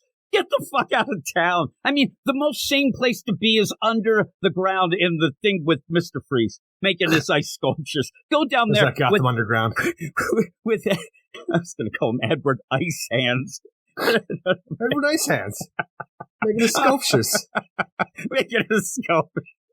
Just go down there. He's making pretty much real dolls out of ice. I'm sure he can poke a couple holes in there. You could spend a lot of time. I don't know. Just go down there, do that. Right? You just do that. So, really, it's nonsense. This is at a point where I think this is where Batman says, can somebody please come and take over the city again? Because it's a shit show here and I want to get out. I want to go and dress up as Magnum. Getting too old for this shit. I need to get over. Yeah, they're all getting too old for this shit. Also, where the fuck is anybody else in the Bat family? Everybody's MIA. But then we have a backup too. We have a Two-Face backup. Yeah, the Two-Face backup. You just get oh my God, Two-Face, me and you need each other. You get more of the psychedelic Harvey Dent of the mind talking to Two-Face because the idea is that Gail Tencall put the asthma inside Harvey Dent so he would comply with their orders to take over the Gotham criminal organizations. Two-Face is back, but the thing is, Harvey Dent has to follow along because the asthma allows Gail Tencall to read his mind and know what's going on. So we need to bring the Two-Face out. But Harvey's scared. He's scared of this whole thing because Harvey doesn't want Two-Face to find out who Batman's identity is. And in this whole thing where Harvey has the asthma inside of him, but Two-Face doesn't. So Two-Face comes out to try to do, kill Harvey's doctor because this is what Gail Tencall ordered him to do. And during this whole time, he lets her go. But because it's Two-Face out there, the asthma's not there no more. And it seems like it almost burned out to the point where Gail Tencall goes, for some reason, the asthma's not working. But did you take care of that? I did. Good. You wouldn't lie to me. And it's just the whole idea where Two-Face is back, wants to come, he's not back. Harvey Dent and him are sharing, but ultimately it just seems like Two-Face is inching his way back to control this whole thing. But it's kind of underwhelming because it's just another aspect of this story that's stacked upon all of this other stuff. And I have no idea what you're doing overall. And I want to know, how long can this story possibly be? Because it is just over the top right now, and I don't want it to continue. And it feels like we should have at least 10 more issues to conclude what is going on here because I have no answers. I know.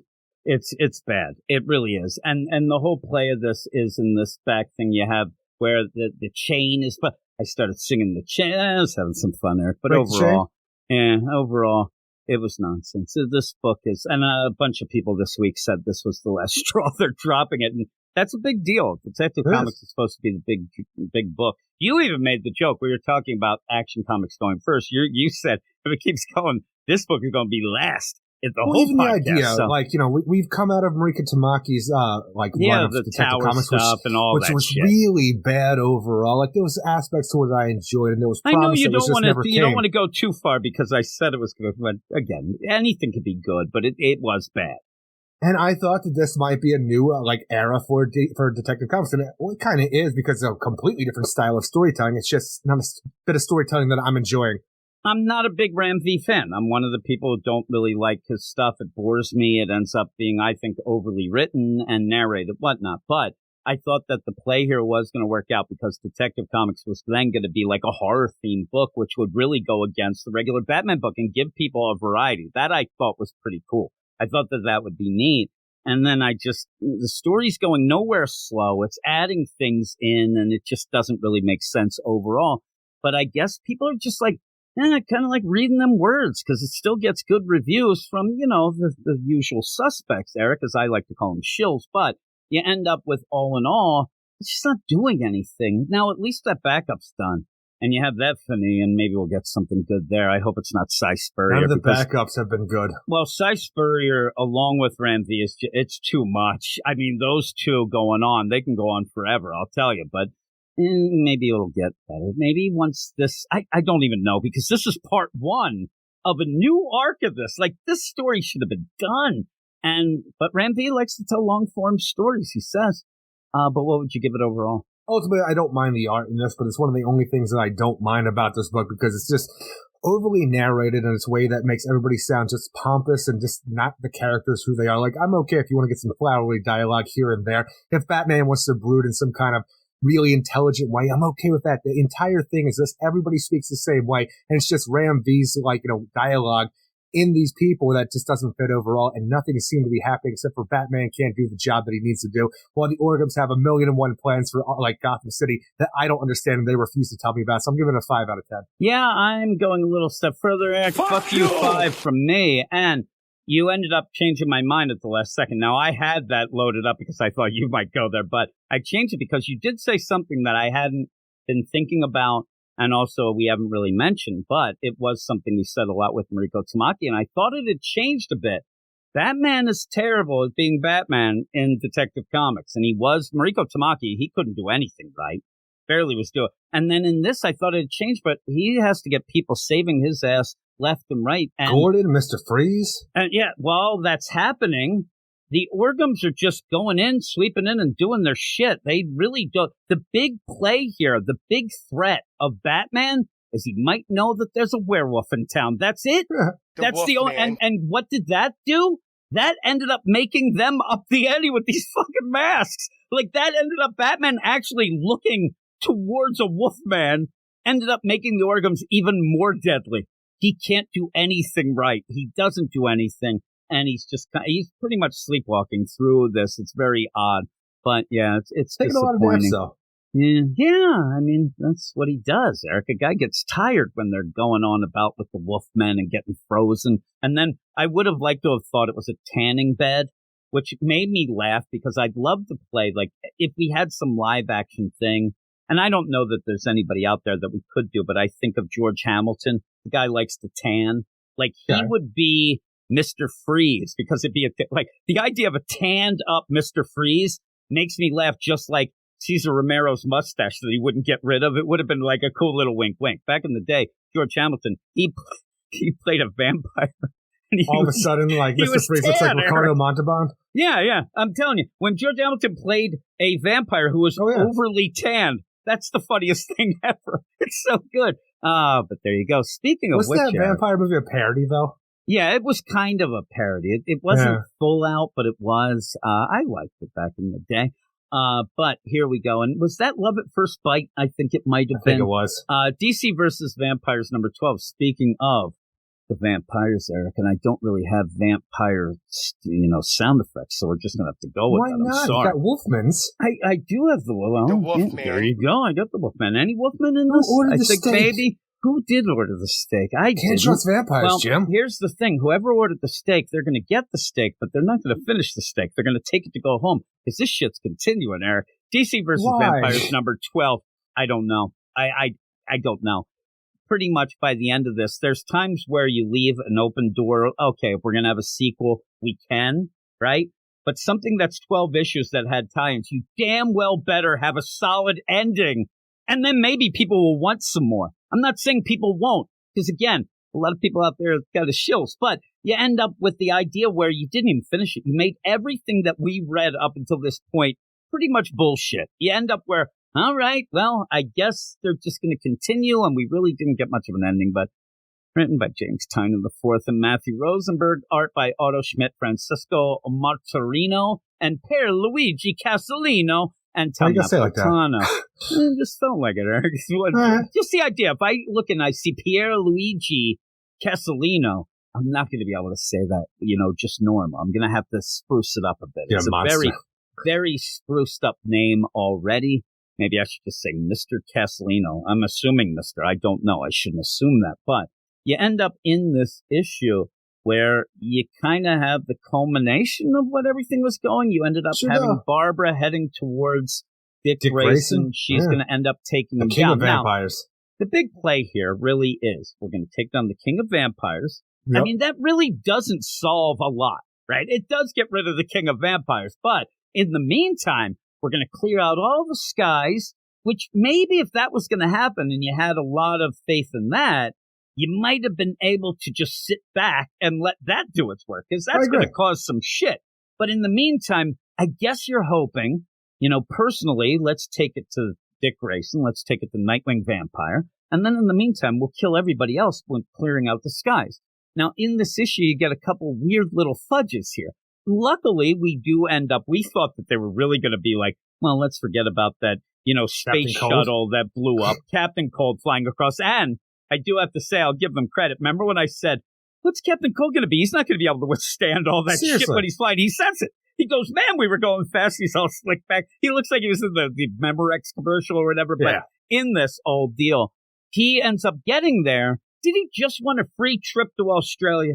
Well, that's the thing is, I don't even know because I think I don't know what he ultimately wanted because he knows he's becoming a vampire, and before that happens, he wants to be on the resistance and try to do something because he froze his ass, they unfroze him, he doesn't know what to do now. So now it's like, oh, you wanted Weather Wizard to go and clear the skies. I understand, but you know what I can do? I can use my cold gun here, and I can freeze Remember, all that shit. I was laughing. I'm like, sky. I don't know the polarity, and they actually almost say that, right? His asshole gets here. It's like, well, what are you going to do? Oh, no, I can't do that. You need a Weather Wizard or something. Like, we know that. We brought your ass here because you said this. Yeah, well, I can't. But ultimately, it's just, I'm going to shoot my gun up in the air. I'm going to create the most single smallest point of sunlight to come down here, which is going to revive a pseudo-dead Supergirl who blowed up in a rocket ship, but she's still alive, but it's also going to fry Captain Cold immediately because he fully turns into a vampire at that point in time. So goodbye, Leonard. You did a job, and I guess you saved the day for Australia. But all of these fronts that we're doing because you have our heroes of Jaina, Steel, Ghost Constantine, Mary Marvel, Captain Cold, and Supergirl in Australia trying to take care of the situation. We have Grifter, and we have Swamp Thing, and we have Green Arrow in Smallville trying to take care of the human blood bank farms that we have over there. And we have Batgirl and Harley Quinn trying to take care of Dick Grayson, Vampire King. So we have all these things on all these fronts. I'm just trying to wonder which one was interesting. Yeah, I don't know. Because all these things at the beginning, that was the biggest problem with the book, because at the beginning, I was all about it. I thought what they're doing cool. The secret vampire army that was slowly taking over the world. When we got to issue 6 and we jumped ahead what felt like 6 months to a year, I forget what it was in the timeline, but that's when shit all fell apart because it all became too big too soon, and we were just always trying to catch up with what everything went on when that one missing year with what everybody's been doing, to the point when they came up with these plans, it just kept falling apart to where Barbara Gordon in this, she's like, look, I can't kill your ass even though I went through hell and high water to get here. But what I'm going to do, I'm going to have you turn me into a vampire. Okay, now we can be king and queen of the vampires. But also, now as your new queen of the vampires, suck on Harley Quinn over here. That sounds like a laugh. Just everything that went in with Harley Quinn having the vampire killer blood inside her, even though we had her captive for a while trying to synthesize all this different things. It started with Lex Luthor. I don't even know where this shit came from ultimately, but it is just the linchpin where he fights it. The Vampire King is dead. Wonder Woman vampire. Gorilla Grodd, who I thought was dead vampire, but he's still alive. They're like, you killed our king. Yes, but now I am your queen. Isn't that how vampires work? Yes, my liege. I'm like, Wonder Woman, queen. Take fucking control. Kill Batgirl. She's a newbie vampire and you're Wonder Woman vampire. Take control. Exactly. But no. And now, is this the idea, that later you'll get she's working from the inside? I don't know, and I don't care, because by the end you're fudging things. But just because you're a vampire, why does Dick Grayson, King of the Vampires, have to dress like a goddamn Cenobite from Hellraiser? He looks He's weird, got all this leather and belts around his stomach. I'm like, he just has a Nightwing red pin on his chest. I'm like, what are you doing? Okay, so here's some of the plays here, as we said. You end up having, Captain Cold, who they already told him the plan. I mean, they said, we were trying to get Weather Wizard, we couldn't. Can you do this way? Oh, yeah, I can do it with the gun. Gets to Did he forget all of that?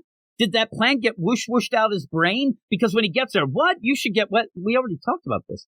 And that's, some of the things where I know what I said. I could help. I lied. This is way too big for me. And the deal, but he seems to not understand that they already told him that we can't use Weather Wizard, so he's going to try it. It's going to work. But how much or whatnot. But the whole play of this with, the fudging into the things, like you said, what's interesting here? Not much. You even I don't even know why Jaina only has water powers in this that her brother has, and she doesn't do anything with an animal aspect. They say it, like, all she can do is water. Like, what happened to the animal aspect Seriously. of it? They never really explained it. You didn't have the Wonder Twin powers to unite or combine to do what you think, but it's just, now she's just water, and I'm like, why did you do any of that? Yeah, why? There was no reason, and we wanted more of, Jaina, Vampire Hunter. We really didn't get much of that. Oh, I wanted it She to was be. just kind of hanging, and this time it's personal, Fanghead. You end up where, okay, a big moment could be Hawkman coming down, and he's going to go against Green Arrow. And, those two are always at odds with their politics and things like that. But in this, it felt like they were like, we were always best buds before, but we're having problems. But even then, when he ends up, these aren't even real arrows, and everybody had to have realized what was happening. You're like, this part of Swamp Thing, you can see it, and then it just kind of, and it's not even a wow moment. It just kind of ends up like happening. And you're like, okay, well, that's done. Then even when you get this big play of Barbara and Nightwing, oh my God, I love you, DeBarbaras. I love you, Dix. And then they have to go like, I can't believe you got this far and you did this. Yeah, well, I remember when we had our first date and you were eating that hamburger like it was nobody's business. You didn't care it was from a cow. And I'm like, what are we doing? This is supposed to be an exciting vampire story. And now we have this little message thrown in about, people eating meat. There's no difference between meat eaters and vampires who try to rule the world. Yeah, I'm like, I think there's a difference. And she even says, like, what are you talking about? But this whole deal where also Rosenberg writing this, which, this is a thud.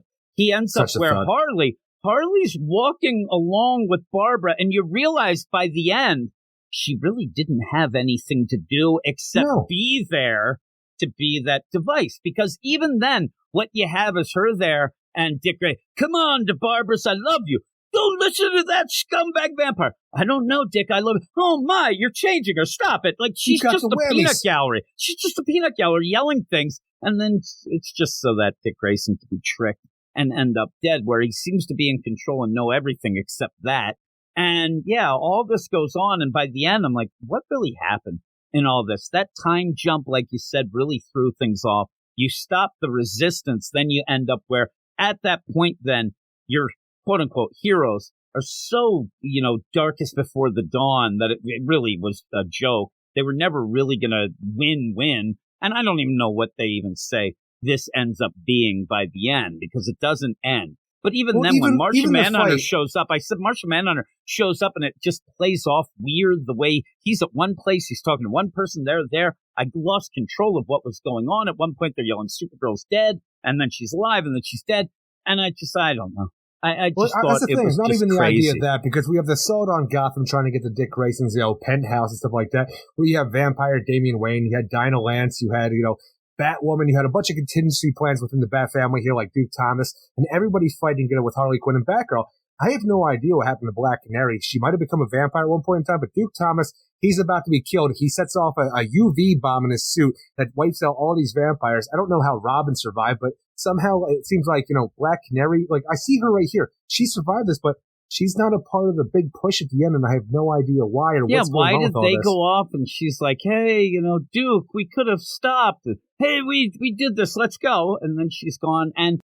But at one point, I swear she's a vampire attacking Duke Thomas at one point, the way it's strong. Yeah, and, you have Ghost Constantine, he's hanging out. And it's just a lot of these things. Lobo's here and really doing nothing. Hey, we hired you. Yeah, switch sides, whatever. Yeah, that was it. And they're like, oh, my God. And I'm telling you, at that one point, you have Mary. She has Supergirl. I'm sorry, Mr. Constantine. Is she alive? I'm sorry.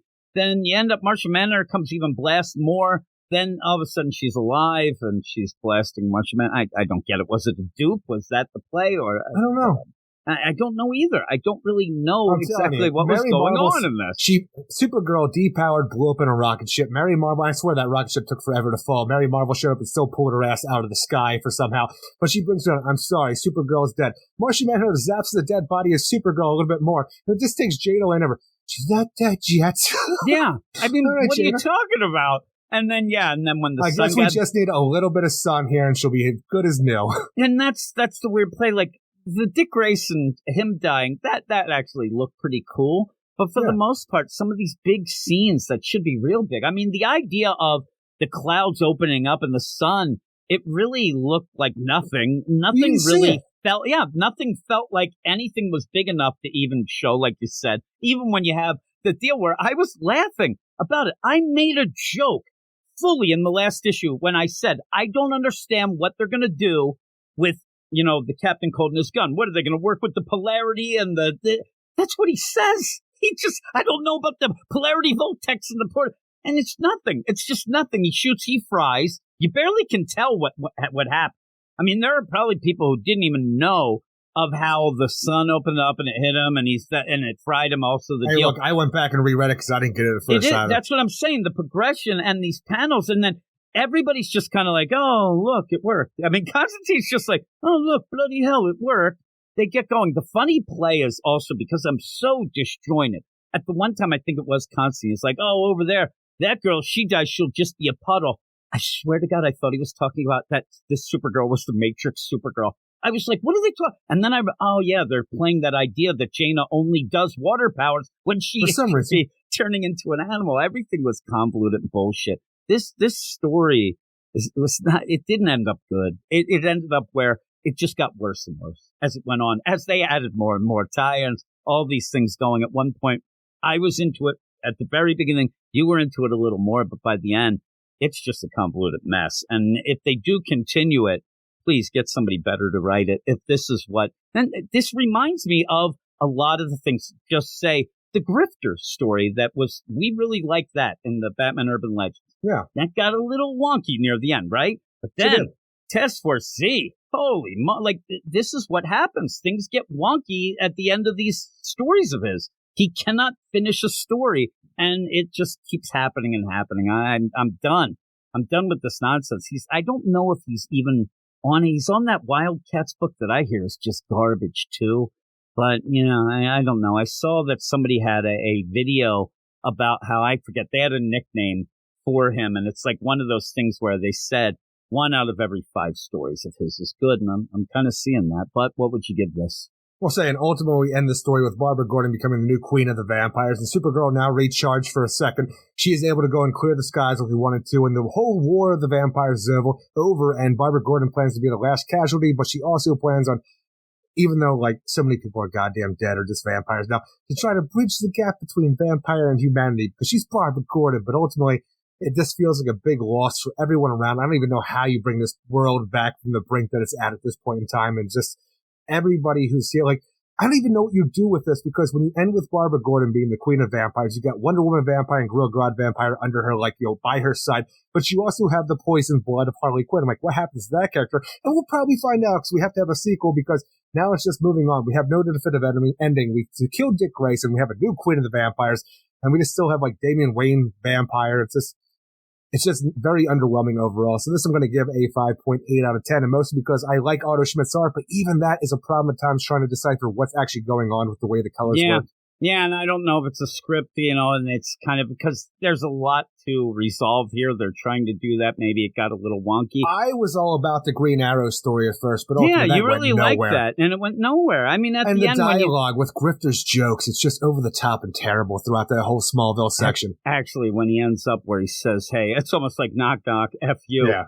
I thought you were going to like that, and I was like, I'm going to lose No, I'm sorry. There are things that we had previously in the Smallville sections that I liked with Grifter and stuff like that, because it was a little bit of levity at the end of the world. I was going to say, it was that. A little levity, and it was like the blue collar guys doing their deal, kind of a cool play. But when you have this battle going on in Smallville, it's like, hey, fuckers, I have a question. What did the mysterious, sexy, badass mercenary say to the vampires? What the hell is this, prisoner? That's a good guess, but no, he said, fuck you! And then they all die, the battle starts, and there's Grifter, Green Arrow. You hear my joke? Yeah, not great. Fuck you too. I'm like, all right. Cool. That's what we're doing. That's what we're doing there with your wingdings. Let's go back to Cenobite Nightwing. Yeah, I also like at the end where it's like, and the heroes went on, and some lived on, and some made pirate maps and look for the treasure. That's what it looks like they're doing in there with that stupid map. And then others, they bound together for the human. Screw you. I want at the end for me to be there right next to Grifter. Hey, what did the fan who was trying to like this say to the writer who couldn't finish a fucking story? You know what he says? Fuck you. That's what he says, and that's what I'm going to say. I wasn't going to give this an FU5, but it almost plays with that joke, but I'm not. I'm just going to give it a standard 5. Standard 5 because, some of the things, I guess, it just was bad. And then the end of you even call it Dawn. It's the last issue. Please stop it. Stop it. But that's it for the first section of books. We're done with those. Get rid of them. And we're going to head off. We end up having 2 books left. And we have books that Eric should love. These are his characters. This is an Eric Shea section coming up. Hooray. We'll see if it is overall, though, when we come back. Eric Shea and I finally got my sound bites ready, Eric. Here we go. Say something about vampires.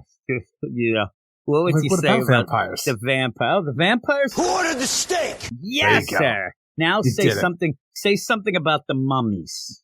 What about the mummies? Where's the beef? Oh my! I did it again, Eric. I did it again. Here we are. We have 2 books left. They are, I guess, kind of like young adult type titles, right? I don't know. This Tim Drake book that we're going to talk about second, I don't know what the hell that book is. It's like all over the place, doesn't know what it wants to do, and I think it's going to break Eric Shea's heart because it was his book of the week last time, centering on the idea of knowing the Robins and the characters. And then I was afraid that we had to get back to the story. That's what really kills it here, is we actually have to get back to whatever story the hell is going on, because I couldn't explain it to you, but we'll try. But what are we starting with there? We're starting on Blue Beetle Graduation Day number 2, written by Josh Chirillo, with art by Adrian Gutierrez, Will Quintana, and Lucas Gattoni. And in this, we already have Jaime Reyes moving to Palmera City, so we can go and be a busboy / waiter for his aunt's, restaurant / diner. I guess the same thing, restaurant / diner. They say it's a drive-in, but then it's a diner, and then I don't know. It's points he might be on roller skates. I don't know, Eric. I don't know what's going on. But it's such a weird idea because we have the Reach invasion of Earth once again, so we have to have Jaime Reyes out of action because the Justice League are worried about what his Scarab's going to do now that the Reach are coming to attack Earth and stuff along those lines. So he is put on the sidelines, moving to Palmero City because apparently if you ain't going to college right away, your ass got to get out of El Paso for some reason in his parents' mind. So he's pretty much just out and about right now. And thankfully, Cord Industries has one of its giant hubs in Palmera City, which is it's the weirdest thing. It's like one of the fastest growing cities for years. I'm like, well, how much can it grow if it's been going on for as long as you're talking about? Yeah, and even stuff like says that. about it, even almost like maybe that's the poking fun at it. And it's weird, right? A lot of the stuff in this book is weird. I just want to ask you, the idea if you were a parent, God forbid, Eric. I wish you were, so me and you can commiserate together, right? What but you if know you're about a parent, if I was a parent, Eric, I don't know what that's all about, but if I was, the idea of Jaime having to leave, like you certainly could have put, at Cord Industries in El Paso. You're going to in the last Blue Beetle book. So that's what's weird. So you're changing it up, but it seems like, well, what's the play here? Why do you have to change it? And in my mind, it's a diss on Brenda and Paco completely, because the idea where you're not going to get a job, you have to, like, you would say, you got to get away from these deadbeat friends of yours. Whatever. They have plans. They're doing their things. They're going off to university and things like that. It's a weird play of, hey, we don't want you just lounging about here, so we're going to force you to go work with your aunts. Can I get a job in El Paso? No. Yeah, it's like a weird play of like they didn't want to have the family involved for some reason, so you go with just the aunts. I don't know. It's a weird play. There's a lot of things that end up happening in this book that I sit and scratch my head like, why did you jump through those 2 hoops when you really didn't have to? And why are you setting up something that it'd be more interesting doing something else? And I'll let you get back to the whole deal, but one of my big plays in the first issue was finally I was thinking we were going to get Jaime with the Scarab, talking it up at the very beginning for like a half a page. It really felt like, man, this is like a Spider-Man book. It's real fun. You're having a lot of deal with the Scarab. And then all of a sudden that signal came and messes it up because the Reach is coming. I mean, really, the Reach around Eric. I've tried to make that work like 3 times now. But you end up with all this where you're lessening the deal. I don't like the idea of handicapping the hero. Okay, you're especially here. Because you don't get very much of them when and you like, and here you get them in like Eddie Campy, Blue Beetle proper. And my point in that first issue that I was kind of upset about, that was my exact point. The idea where a lot of people at this point have either only read bullshit Blue Beetle because there hasn't been a great Blue Beetle in a long while, or they don't even know. And I wanted to say, okay, besides getting like deep into it and Reach and stuff like that, we're going to have that. But first and foremost, make a fun book where people end up reading this mini series and saying, you know what? This Blue Beetle is pretty cool. I'd like to see more of him. And then boom, you go from there. This would be the foundation. It's almost like you have a movie coming out. Exactly. And, you want to get people excited. So you're handicapping them right away. And I don't understand that. Once you get Ted, it's cool. I don't know exactly what continuity they're playing here. Me and you were discussing it, but I can actually let all that pass and be pushed aside because we're getting Blue Beetle and let's see what's going on. But you even do things where out of nowhere you get this yellow beetle. And okay, the Reach is coming. Oh, this must be the deal. You even said, and I'm not going on about, I told you, or I bet you this, whatever. But I don't understand, like, you introduced this character. You didn't really need the Reach yet. I mean, the idea that the Reach is coming, that's huge. But that's also what's kind of putting him on the sidelines, but also then having people Well, not only run that, because you have him on the sidelines because Superman says the Justice League doesn't want you doing Blue Beetle shit because the Reach are coming and we're worried about what that means. But before that even happens, Kanjay Dodd stops, talking to Jaime because he's only speaking in Reach language, and Jaime can't control the Scarab the way he does. Even when he's trying to transform, Kanjay Dodd goes back and forth, against his will. So even when you have the Yellow Beetle, Dynastis show up, who, you have to assume in my mind that this is a part of the Reach invasion, something big going on. She appeared when the Reach were supposed to be invading, and now she's after Jaime Reyes for whatever reason. And we get a fight here, but it's just not enough at Cord Industries with Blue Beetle here versus the Yellow Beetle, and to the point where Ted Cord has to show up and just put her in an energy lock, and we don't do anything with it because even when you have a moment of time to talk, what are you doing this? Who are you really? And we find out who she is and what her name is. It seems like we have more time to actually talk about Ted Cord's sister, who's now in charge of Cord Industries, Victoria Cord, and what she's doing and how, she's taking control of the company while Ted takes control of just doing Blue Beetle superhero stuff. And it's just palling around with Booster Gold, I guess. But it's and what we had in the Blue and Gold series, it seemed like he was annexed from Ted, Cord Industries by the shareholders. I'm guessing his sister was put in charge. He had no money, but now I guess I can make it work continuity-wise. You can make it work. I think that they're going, that miniseries has nothing to do with this. I don't know. But the weird play of this and the idea, is your asshole neighbor playing a lot of music? Because I'm starting to hear that music again. Okay, well, that's yelling that they're doing there? Oh, God. Tell them to shut up, Eric, and you fight them while I listen. That'd be cool. But this whole play, it's almost and it's funny because the Blue Beetle, it's not going to be a big book. I mean, I know you want it to be, and a lot of people might like it, but in this realm, though, having the Reach, to me, is like having the Joker. It is like having a Lex Luthor. So when you end up having this girl show up as Yellow Beetle, start yelling things, she's never going to be the most important thing here because the Reach are on their way. Even if we don't even get the Reach in this, you're still going to worry about the Reach more. I think that you don't have the Reach. This would have been cool where there's Jaime going around and all of a sudden, Yellow Beetle? Who the hell is this? Thinking maybe it is the Reach. Thinking it may be the deal. Yeah, so then ends up, this could have sustained the miniseries. This could have been the idea of, you could have where, didn't you expect almost that they were going to fight, and then at the end you'd have Yellow Beetle get the best and Ted Cord shows up and she skedaddles.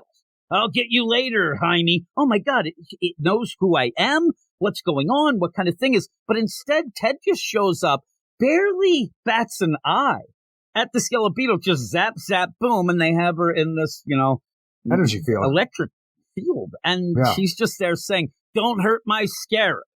And he's like, okay. And and he's like, oh, I'm going to talk to her. This is it's also such a weird the idea because he believes that Ziamara here is attacking Cord Industries, but she is here specifically to attack Jaime Reyes.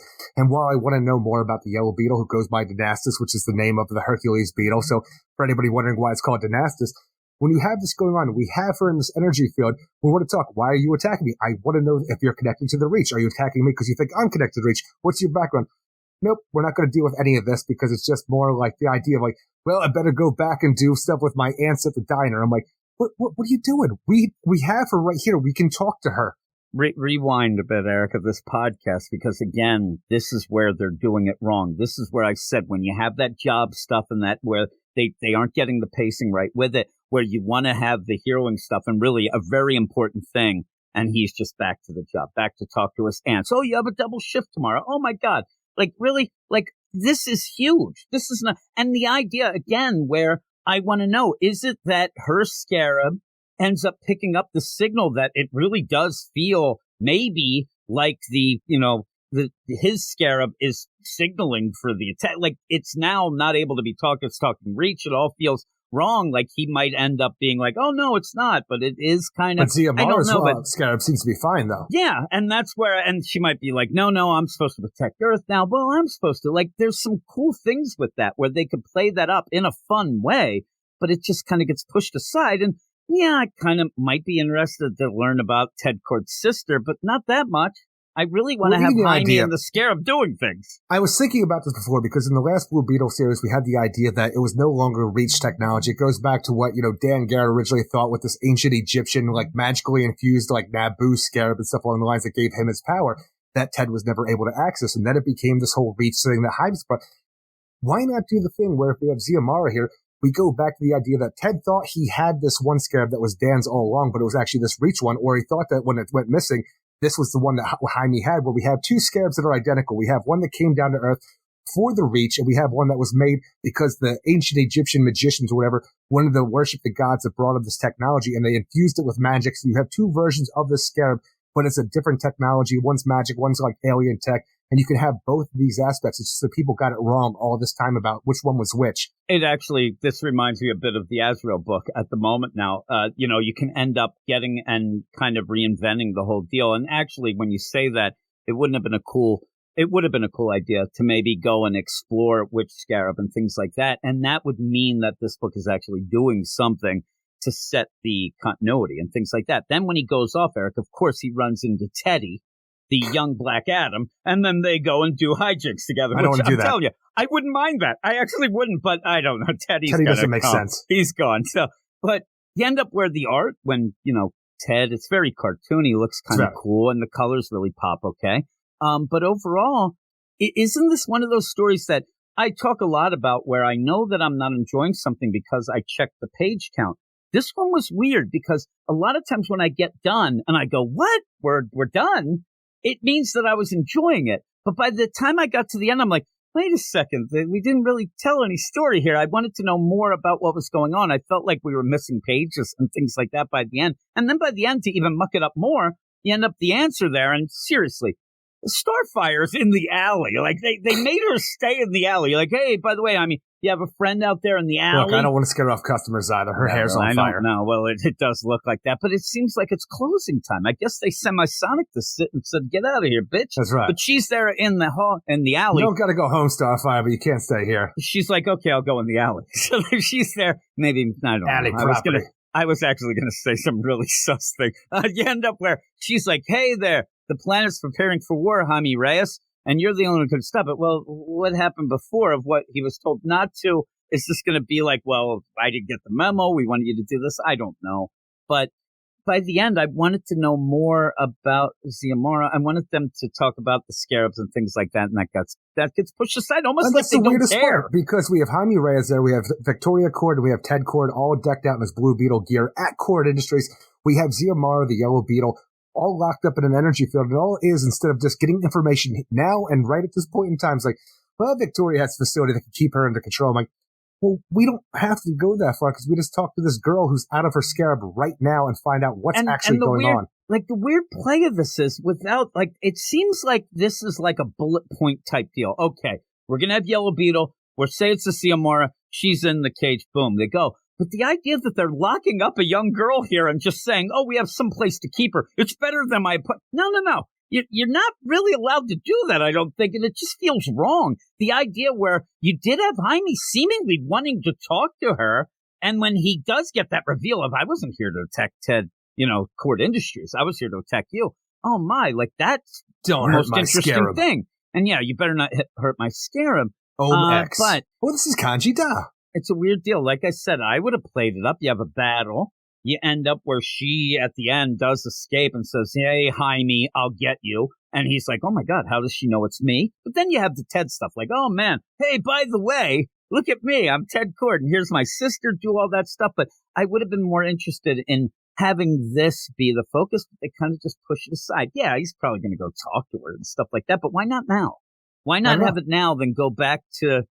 and have the deal where, hey, look. I don't even know why the reason is, like, we have to be in Palmyra City. We have to have him working for his aunts. And even the idea where Ted is saying, like, look, I'm going to give you an unpaid internship and a badge to make sure you come to Cord Industries whenever you want. But it's unpaid because of tax reasons. Right? And that's the thing is, like, but there's no deal to it. He says unpaid because of tax reasons. But why isn't there, like, he can get an internship that's paid at Cord Industries now that he's out of high school with Ted Cord, his mentor? The crazy weird deal, Ted right there should have said, listen, I don't have any scratch. My sister does. But in that's not what your mom and dad sent you to Palmyra about. You were there to get a damn job and work and do this. Yeah, it's an internship. He had to work at his aunt's. I would sit there and say, you still work at your aunt's. You're not going to this internship with your buddy Ted. Like that, it's not vacation time. But the weird play is, though, they throw that out there. Why? Why do that now? Why wasn't it just, hey, I'm not going to university. I got this internship and just went there? You totally should have. Yeah, and then in this, then, you don't have Brendo and Paco. That is a big play. That is a huge thing in this book. So what do? You have them talking and sending videos to them. He is actually talking to his friends, but video. He's a sad sack. Why didn't you just have them there? They were there at court. Give Whatever. us Kanji Da to Why talk didn't to. they? Yeah, you have to have something. And it feels like that first issue was such a misplay that it's going to tilt this whole series in a wrong way by the end because you're making up for things already. And that's a weird play. And it's just not that fun. It's a lot. It's scattered and it's not really focusing on the fun aspects that you could have had with Blue Beetle. But we'll see. I mean, maybe we'll get a Reach invasion. I really think that the whole deal isn't going to get any of that. I think that that's how it's going to end. Oh no, the Reach are almost here. Reach around there, Eric. And hey, where are the Reach? Oh, the Reach. They're around. Does that work, Eric? Maybe. Oh my. But yeah, it's kind of a dud. But what would you give it?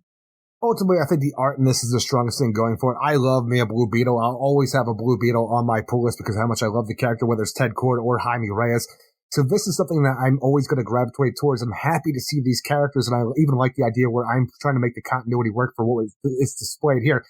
I just think that the story could be better off if it was told in a different kind of way, where it's not taking Jaime out of his element, giving him no powers for what you want to see a Blue Beetle have, and ultimately not give us any answers about what you're setting up with the Reach invasion, this new Yellow Beetle. You're just stringing us along, hoping that one day something will happen, and I don't know if it will, but I still assume it will, but I'm giving it a 6 out of 10. Yeah, I think I'm a 6 out of 10 as well because of all that. Like you're saying, somebody's singing downstairs out of nowhere. I'm going to kill him. But you end up with all this going. You have that play where they are handicapping the hero. And really in this, I think that the big play is just to show how fun the character can be. That's all I think they had to do. And you're kind of fudging it right now, but it could all change. Maybe Starfire. But you're also there. Starfire seems like almost like that deal where we have to add this extra, guest star. It just felt weird, but I'll go 6 out of 10 as we well. have Ted here.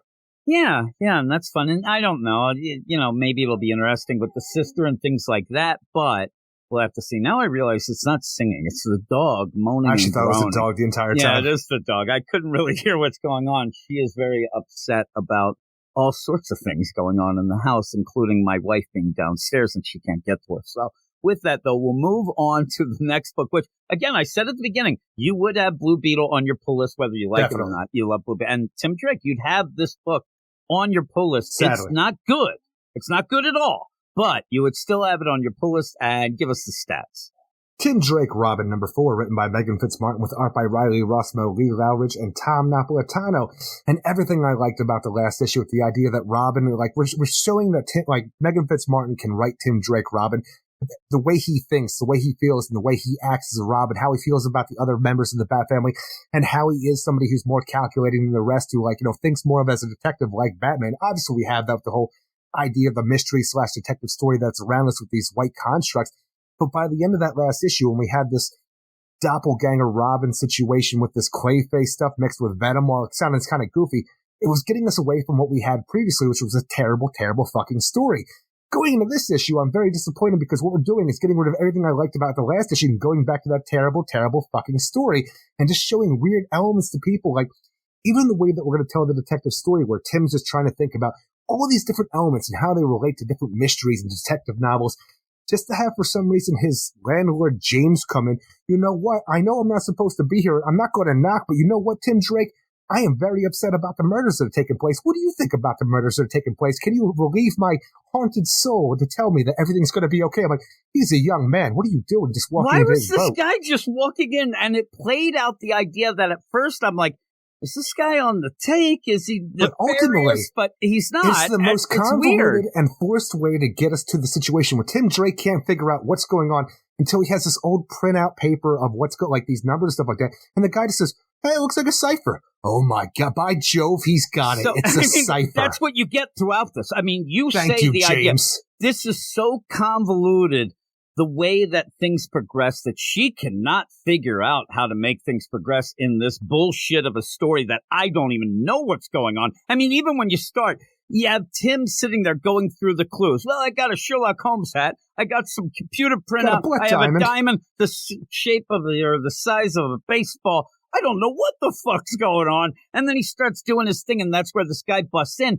And his dialogue is way weird. Everything is odd. He ends up like, oh, man, you're my favorite tenant. You're the deal. I thought because he ends up saying, and she has to make this work, and the idea, most of the people must own their boats, but he rents because he doesn't have it's just nonsense. But yeah, you're my favorite tenant. I wanted him to yell, I'm your only tenant. Same thing. Some sort of thing that's fun. The only way I could get a place on the marina was to rent. But, like, moorings were, like, here, don't open for years, even if you have Wayne money. I'm like, all right. You know who doesn't have Wayne money? Wayne. Yeah. You also end up, and I mean Little Wayne, he's hurting there. You poor end Wayne. up, I don't think Little Wayne's hurting. You end up where Stop spreading rumors. Tim Drake, allegedly, Tim Drake, he can't solve anything, and then it ends up being, man, I love the idea. It almost is like, man, I got this whole puzzle, and I can't figure shit out. Man, that's a conundrum. Conundrum, I get it now. He just says basically a cipher. Oh, yeah, because there's numbers and things. And then he's sitting there trying to figure that out. Can't figure anything out from that. And he's walking around and he's got numbers, deals, all this stuff. Oh, yeah, this is cipher. Okay. Oh, man, where's Bernard? Oh, there he is. He comes storming in. There's my boy Wonder. Like, what is going on in this book? Well, Everybody gathers then to witness the weirdest thing Pie going getting on. Where fired. Pie gets fired. You end up having this guy. I was like, what is he getting fired from? I thought that maybe he worked in a restaurant, but he's got the welding goggles on. That's a weird restaurant. And then you see the construction stuff around. But the whole play is, I should have never hired one of you scum barrels. You Maria scum barrels. That's the dialogue. You end up while you're around all Seems these people Councilman in the marina. Rathbone was right about you degenerates. And that's the whole idea now that we're trying to shut down the marina. Councilman Rathbone doesn't like it. So he's getting all the people who own business to fire the people who live at the marina play, though, to get rid of the weird. degenerates. It looks like he's getting fired at the construction site at the marina that's owned by Rathbone. And then these people are like, I don't know. Where else can we get a job? I don't really want to travel more than 10 feet to get to work. So we're done. I just don't understand, like you said, though, because in the background, we're at the marina where Tim lives. You have Rathbone Construction. The guy who's getting fired right now is not Mayor Councilman Rathbone, but Councilman Rathbone had to do the hiring here ultimately because he owns the company. And, like, why do you... All of this is just so out of control, and I don't know why we're doing this. So ultimately, just get back to the idea where Tim is trying to figure out, oh, my God, this piece of paper is a cipher. It's got all these numbers on it, but what do these numbers mean? Holy shit, I didn't even think about it. I'm missing 4 books in my collection now. Wait a minute. Wait, stop right there, because this is what he says. This is the weird part. He ends up sitting there and says, man, if I move out, I'm not going to have anywhere to live. All I'll have is my books and me. Oh, my God, my books. And he runs back and says, holy crap, they're missing. It didn't even seem like he knew that. That is the progression. The progression of this mystery is, hey, that looks like a cipher. Eureka! It is. Oh, man, I'm going to be stuck with my books. My books. Oh, wait a minute. Some are missing. That's the cipher. How does this make sense? Well, even the idea where you have the numbers, here's 4, 73, 67, 1, 198, 100, 1, 4. And I can understand the idea that these are going to correspond to certain pages and sentences and like words in a book and stuff like that. But when he gets down to it and actually starts figuring out what the books that he had, because he can just go online and PDF them, and thank God it's the same page count as his actual print books and stuff along those lines. Figure out like this, what are the words? I'm trying to get to it. Book 3. Black Mask, magazine, page 67, Word, it goes through the whole thing, Donovan, and this goes, it's all names. These are all first and last names, and for some reason, I have no idea how, because it's not part of the cipher, it's just numbers that he's associating. He knows he has 4 missing books that these are going to come out of, but how does he get to the point where he knows which book is book 1 and book 2 and book 3 and book 4? That. And again, like I said, this wasn't the idea. It seems that he knew stuff were missing before. He ends up saying, I'm going to be living with my books. Oh, my God, my books, and goes back and he says, oh, they're missing. Like, 4 of them. Where was the clue? There was no clue. He just thought, like, that's like me saying, I can't figure this out. And I'm like, you know what? I used to play a lot of video games, but the video games. And then I'm there and it actually, I'm missing. Nothing makes sense. It's just made up. And then you end up where between all these scenes, You have shit like Bernard show up right there. I got sustenance. And then they're going to eat my hero. And these back and forth, it's just weird. And please tell me, what the fuck is he dipping these fries in? I'm thinking it's gravy, and I hope it's gravy. I hope it's gravy. I don't know what they're into, but it looks like it's how does that mean? Nonsense. I'm telling you, it looks like maybe that shit's dipping in something else. But you end up where he's like, hey, I got it. Actually, it might be chili. I don't know. That's good, too. I don't know, right? But it might also be something else. Niels knows what I'm talking about in Germany, right? You end up there where they're hanging, and he's like, I don't know, Bernard, something's missing. Everything's jagged, and it's a circuit. It's not connected. Well, there, Tim, you weren't like this back in school. I remember back in math class. I'm like, go fuck yourselves, all of you. And then they're like, oh, you'll get it. You'll figure it out. And there he goes off, and I'm so lost with anything of what's happening in this, because he's thinking of the cipher. That ends up being random people. They're Kathy all different Horn, names. Wally Sipe. We have Wally Sipe, Kathy Horn, and Carol Donovan. Now we got to find out who these people are, because and I'm telling you, this could be interchanged as far as I'm concerned. Because I'm like, how do you know which book is book one? How you come up with these names? I mean, it could be Wally Donovan. Who knows? Exactly. Whatever. But because of this, we got to get the Batgirls involved, and it's just a weird situation where it's cool seeing the Batgirls hang out and Tim Drake hanging out and all of these things. Because, like I said before, we're talking about the Catwoman and Punchline book this week, where I like when you have these characters interacting with what looks like their current situations in their ongoing books, because it feels like Gotham is a lived-in place and all these characters are actually interacting and doing things outside of what they're normally you see them doing. But the Batgirls being here doesn't do nothing. It's more of a wow moment that doesn't it's just talking about how cool the Batgirls are. Yeah, that's all it is. And then they say how great he is. Who are murdered. Yeah. Yeah, and I love the idea because it does continue in this issue.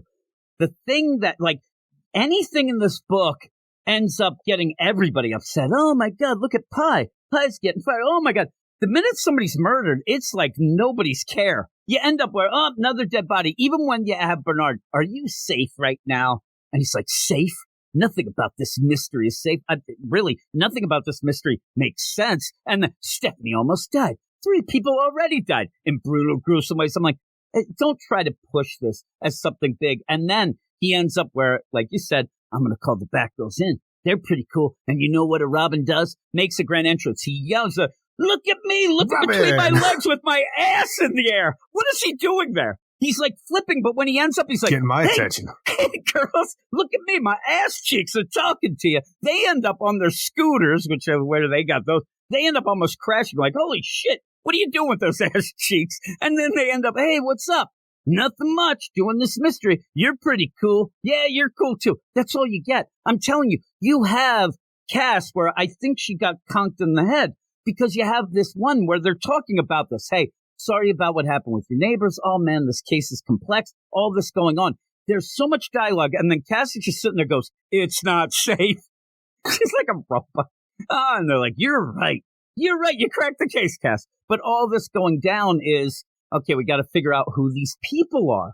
Then you convolute that with, oh my God, there's 8 versions of this guy and this person.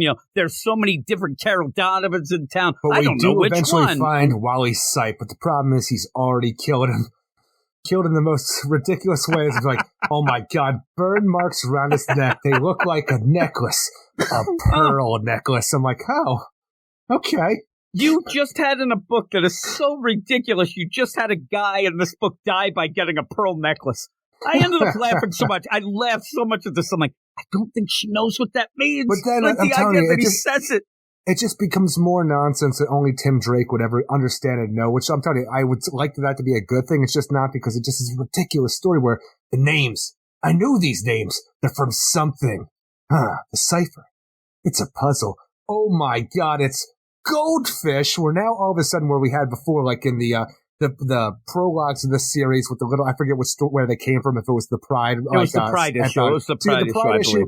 And then you also had the first bits of this where you had these white discs that were creating these white construct freaking ghost monsters, but they're animals like orangutans, elephants, and now we have a gigantic, well, it's not supposed to be a goldfish, it's a gigantic floating construct shark. And for some reason in this, it crashes through the wall, and Tim Drake tells us they were never tangible before. They're not like, and I'm like, what are you talking about? You used the orangutan hairs to figure out it was an orangutan. Yeah, you used that. Everything's cut. She doesn't remember her story. And that's how you can't write a mystery like It's this. It's never been corporeal before. I'm like, bullshit. Yeah, it has been. And we even called it out then. And they, now it is. And so, now we're going with, there's a disc. Go under it. There has to be a disc. No disc. Oh, shit. Oh, my God. The disc is inside of this thing. So Robin allows himself to be eaten by this goldfish shark, goes through all this thing just to find the white disc and shut it down. And I'm telling you, I want to say it's at this point, but it's throughout the whole book. It'd be kind of cool. It'd be it's shit out kind of cool. It would be awesome. But you have the situation that I want to say it was at this point that I got upset, but I've been upset this entire book because in the last issue, while we got a lot of mail where people were upset that this was my book of the week, I saw Promise. I saw all these elements that looked like it could be a really cool story, a good book. To come back to this, though, and go back to the detective stories, the murder mysteries, and all these Sherlock Holmes nonsense, these white discs with these apparition constructs that don't make any goddamn sense, that keep changing and not coming together with what the Megan Fitzmartin says it's going on. It means nothing. It's just so at the end we have a guy who looks like an asshole who wants to be Robin's freaking main arch enemy who has kidnapped Bernard now and knows Tim Drake's identity this whole time, which nobody's really been talking about, but that is a big sticking point. And I'm just, what happened to the Clayface and Venom combinations? That's the thing. At the end of last issue, I remember what we said, and I think you misunderstood what I said, but it ended up working out anyway, because I said, you got your little fan service nonsense here, but we're going to have to get back to the mystery. And I think you thought I meant what we got in this issue, where I think when you said we can't go back to that because what you were, I think, saying, we're progressing this. We're doing Clayface Venom stuff now. Like, we can't go back to that bullshit from the beginning. I didn't mean that. I just meant the whole deal. But we did. We went all the way back. I mean, nobody. What happened to that cool stuff in last issue? Tim is supposed to be, smart. I mean, I had real to learn smart. about his landlord James and how he's real scared. And so at the end, you get, first off, I mean, seriously, Riley Rossimo's art is awful. It's awful, but I'm starting to get used to it. It's starting to be like the idea that we said with Harley. I'm not enjoying it, but I'm getting used to it. But at the end, when we need to kind of look at clues and say, okay, who's this dude at the end? He thinks he's a villain. I think he's an asshole. Right? And so when I'm looking, I'm like, are we supposed to maybe get, because, okay, no is that, like, the idea where I look at him, don't put the whole mane of hair that seems to be behind him that I at first didn't even notice. But honestly, I didn't notice until you just said it. I thought that what this was going to be is, and okay, would this make sense? Here we go. The idea that, Steph and Robin, we talked about this, that it might be Clue Master, something like this, but this guy is one of those where he's a knockoff Clue Master who ends up thinking, because Steph was involved now, he's going to step in as the Riddle Master or the Cipher Master. Cipher will probably be part of his name, by the way, but you end up where he's got something in his hand with a stick. What about that scientist we had last issue who was like that Moriarty assistant or whatever the fuck his name was? I can't remember what the hell it was. I mean, one of the last things we saw was a goddamn Clayface coming out of a bathtub, and where did that go? I mean, what happened?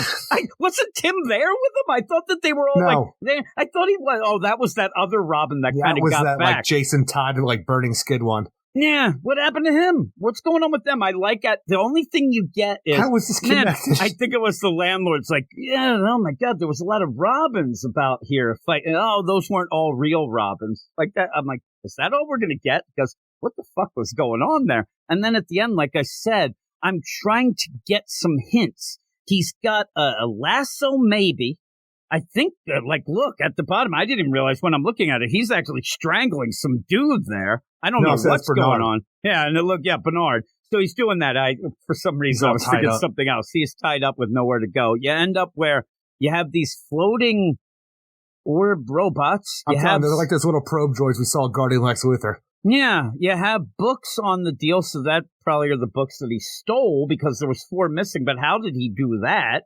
I don't get it. I don't get it. I don't see what's happening. Do you think it's just going to turn out to be Councilman Rathbone for no reason?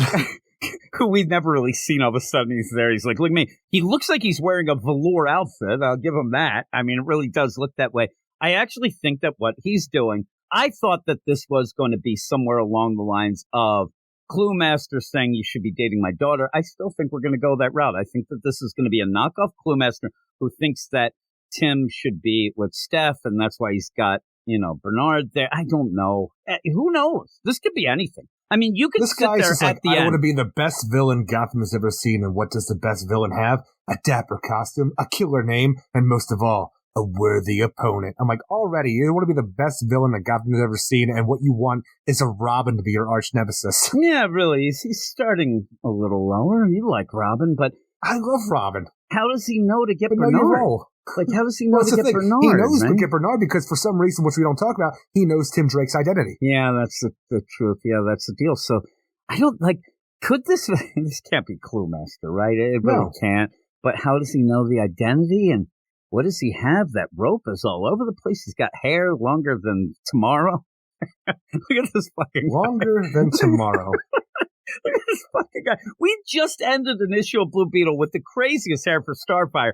He just said, hold my beer right here, because he's got it. Look at that thing. He's like Robert Plant back in the day, Eric. He's going to rock and roll. Oh, my goodness, this asshole. I don't know what's going on in this book. It sucks. It's so bad. And when I'm reading it, I don't want to say that I want you to not enjoy it, but I don't know You're why. not going to say it, but secretly we all know. No, I got a little bit of a giggle because, but then I feel bad because I want you to like it.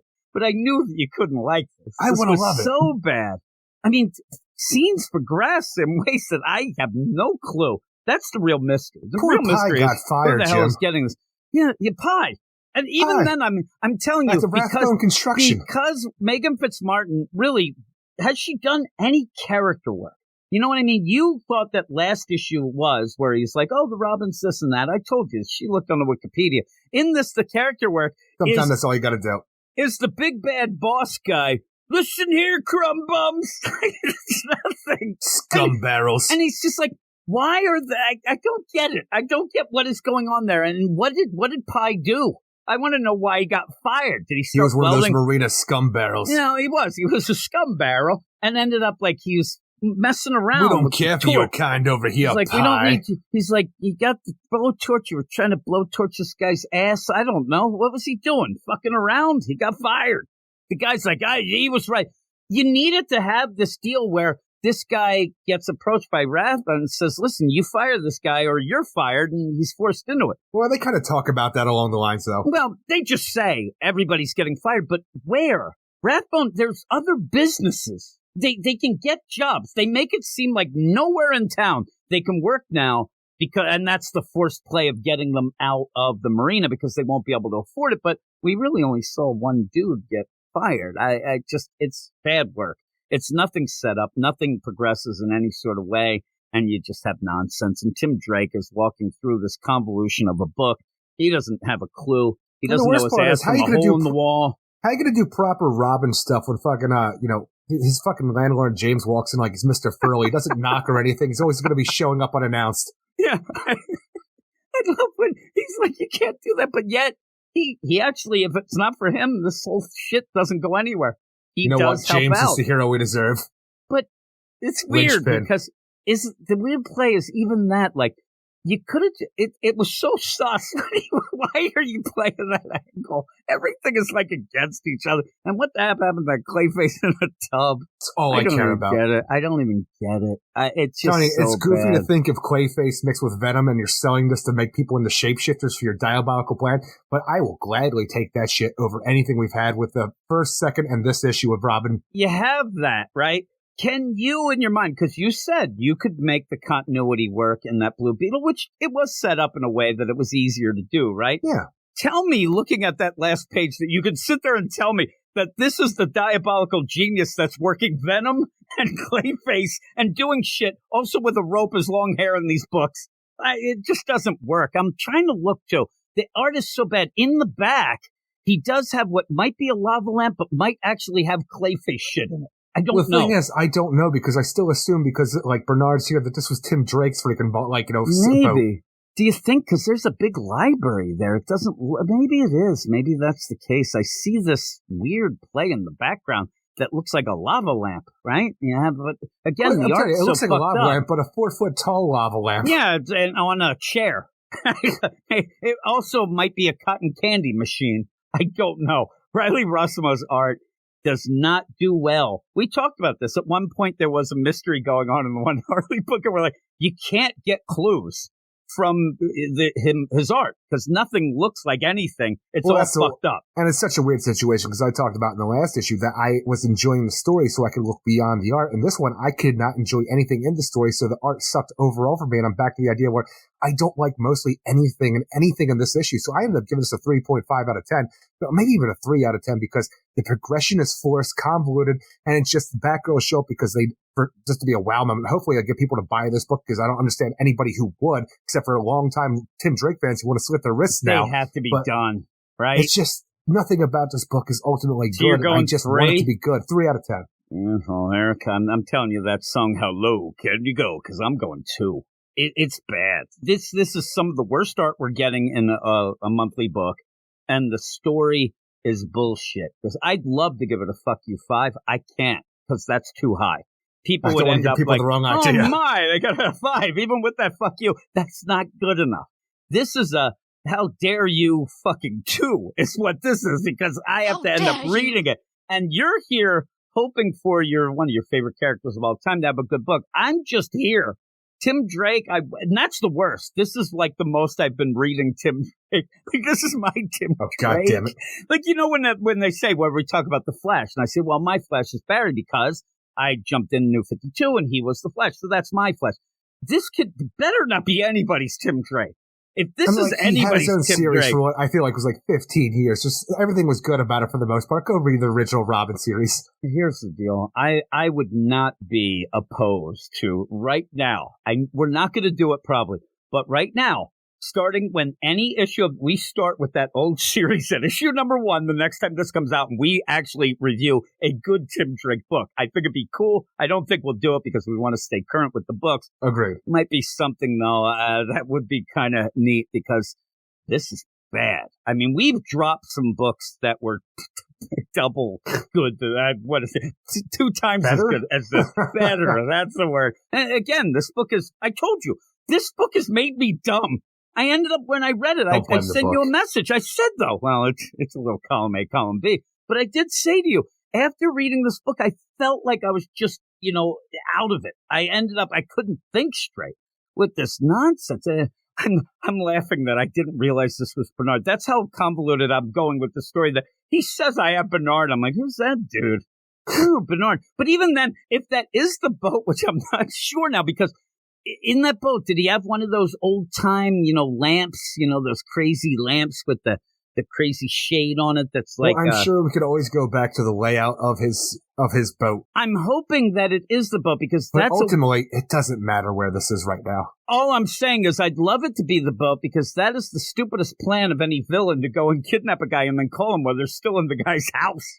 Like, that would be hilarious. I'm looking, the boat is not that big. When I see him in that, he's kind of like sitting on a table. It's like me here. He's reading, he's squatting down. That's when the landlord comes in. That's when Bernard comes with sustenance. He shows up. Just nonsense. Who likes this book? This is bad. I said, Megan Fitzmartin has one goal, and one goal only, to prove that the Clunrads are not that bad. That's all I get from this, because it's fucking stupid and bad. Stupid here. What would you remember when we said that you didn't like this one time? I forget what book, and I'm like, I don't like this. It's stupid. You just kept saying it. You made so much fun because I couldn't come up with anything else because it was that bad. That's how bad this one is. It's stupid. Stupid. What is your book of the week? My book of the week is Action Comics number 1015. Goodness gracious. This book is so bad. I'm Action Comics as well. It was good. And that's what you want from that 1050.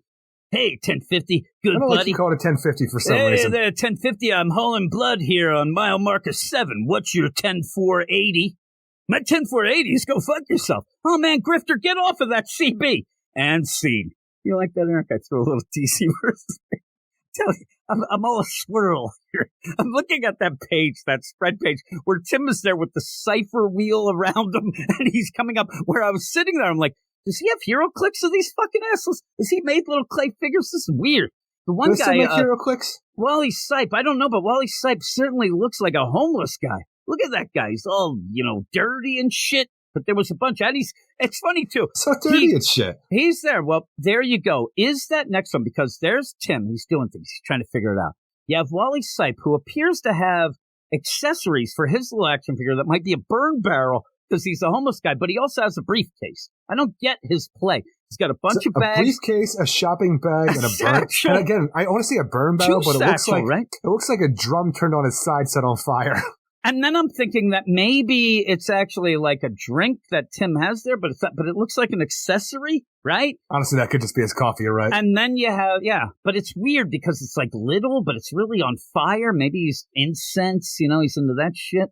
You end up where Kathy Horn. It's just a Stephen Kathy Horn's there, and he's like, okay, let me make her figure. Well, I'll have her boobs spilling out of this top of some sort, and she's yelling incessantly at somebody. Old Kathy Horn. Kathy Horn is not real fun to be around. She is screaming and yelling in just this caricature of herself. You're like, you damn kids, get off my front lawn. She doesn't have a lawn, Eric. She lives in an apartment, and she's still yelling. It's like the holler ladies that lived above me. I didn't like them. They turned out okay. She's yelling and I'm telling you, that left boob is about to spill out. Oh my goodness. Then you go to Carol Donovan, which I actually wish that it was Deb Donovan. That would have been a little cool twist there. That's another Donovan like in the family. Yeah. Carol Donovan, probably the, other sister here. What was Deb's daughter's name? Yeah, I can't remember, but she was a damn judge. I feel like it was Carol as well, though. Maybe. I don't remember, though. But she might be dead, Eric. We didn't know. Batman let her die. Speaking of Batman not doing his job right, he let her jump off the bridge. You end up, this Carol Donovan, she's an influencer. She loves her coffee, and she likes to do the Instagrams. I can tell her. There you go. And scene. Wally Sipe, though, that guy's a tall dude. He might not be wearing pants. I'm not really sure. But yeah, Action Comics are pretty cool. Okay, her daughter's name was Carolyn Donovan. Okay, well, that's the same thing. What the fuck's going on? Maybe but she's dead now. No, she came back as an influencer. Her karma made her an influencer, Eric, but somehow she's also aged. That was the worst thing that people didn't really talk about, that Batman just let her die. All right, that tower story really hit hard.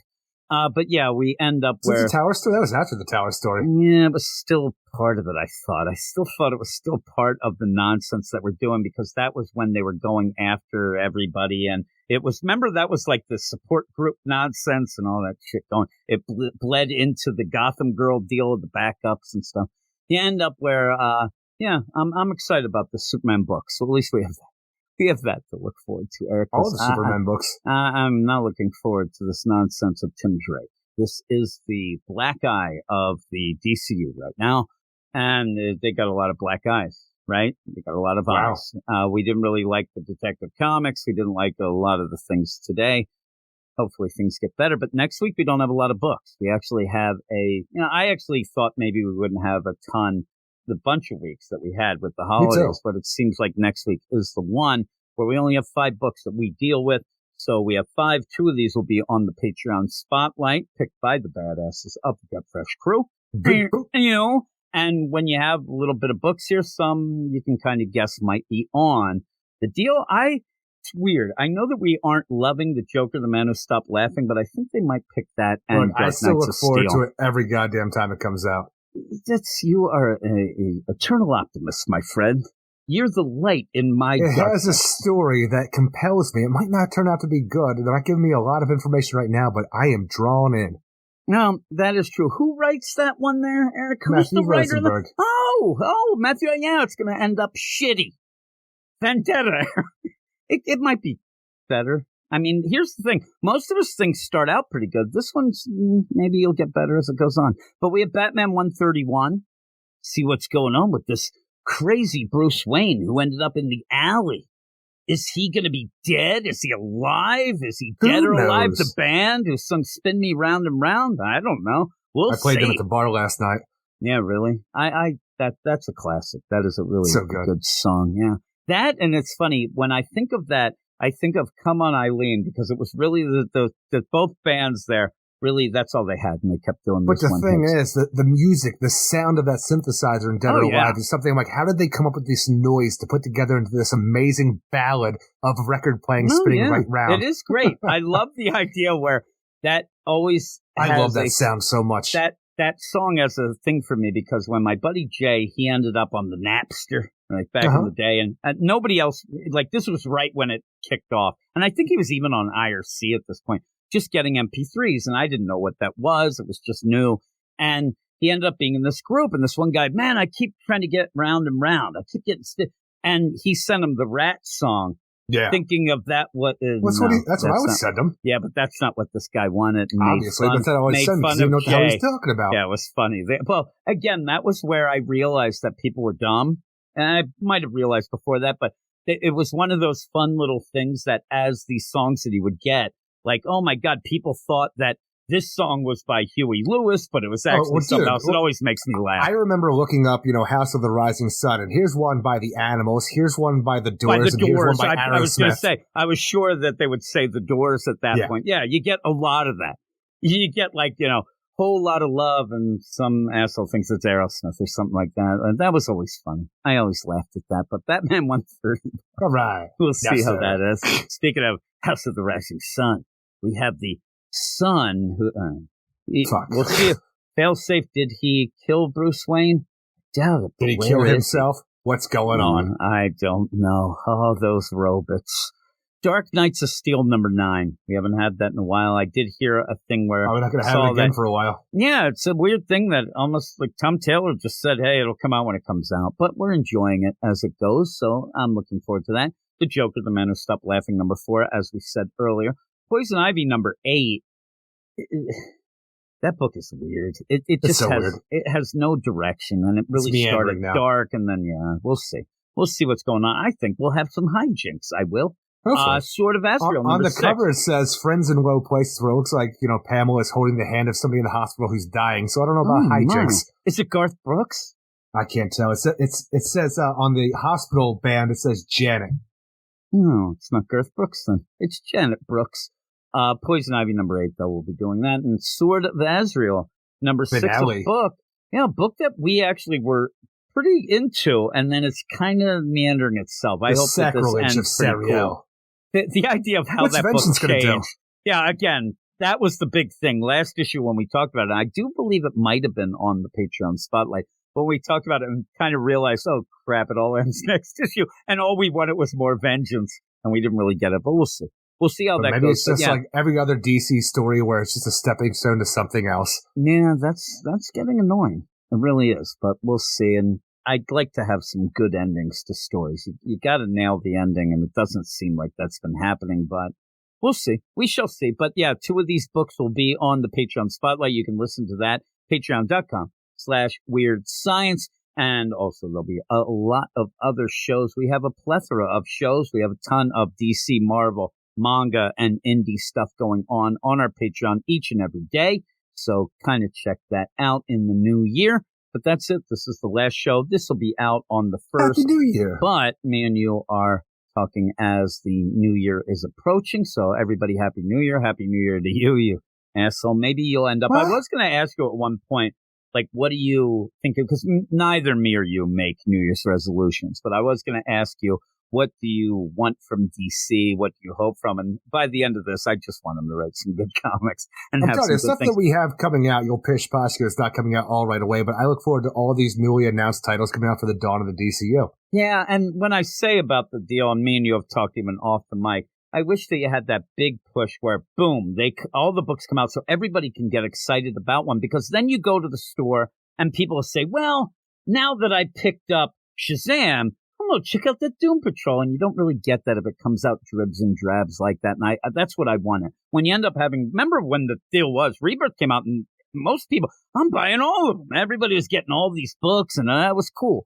And it was a big pull, and everybody was excited together. That's what I wanted. But, these Superman books, if you're not reading any of those, check it out. If you have the app, check out some of the Philip Kennedy Johnson stuff, which was really good leading to this. And then we'll go from there. Something just flew in my mouth. What the hell? I think I swallowed a fly. I'm the old man who swallowed a fly. I don't know why I swallowed a fly. Probably die. Yeah, hopefully. That's my New Year's resolution. I actually did something last night that I thought was funny, and I wasn't going to say anything, but I did. I won't tell you exactly what it was, but I think I might die this year. So what I did was every year. Well, I think this is it. I think my time in the mortal coil is coming to an end. I'm going to have Ram V write my obituary, because by the time somebody ends up reading through it, they'll probably have a cure for my ass and they'll get me out of the ice and cure me. But I ended up scheduling a tweet for down the line to let everybody know that I'm okay. You're a weird person. I ended up, I'm like, it's actually, I have a tweet that will come out next year, around this time, next year, right before the next new year, talking about how I wish that I didn't pass away, Eric. Just so people be weirded out and think it's a ghost. It's a ghost tweet. It's a weird, sad sack. Yeah. Ghost. You're still that emo kid who was going to write dark poetry to himself. Ghost tweet. That's why I hate Ram V. I'm like, he did it. He's doing my dream. Also, I also wanted a morning zoo. We kind of have that here. So at least I did half of it, right? I wish I had something to play. That would be the steak? All right. Hey, everybody, just remember. Where's the beef? Oh, my God. What do you think of Big Fart Friday, Eric? Unacceptable! Oh, that's it. We're done. Have a happy new year. We'll see you all in the new year, as we say all the time, Eric, every podcast. But what do you say at the end of every show? Everybody have a great week. Get weird. And we'll see you in 7. See you in 7. Go read comics. You are all weirdos. Weird science is the revolution. Weird science is the revolution. Weird science is the revolution.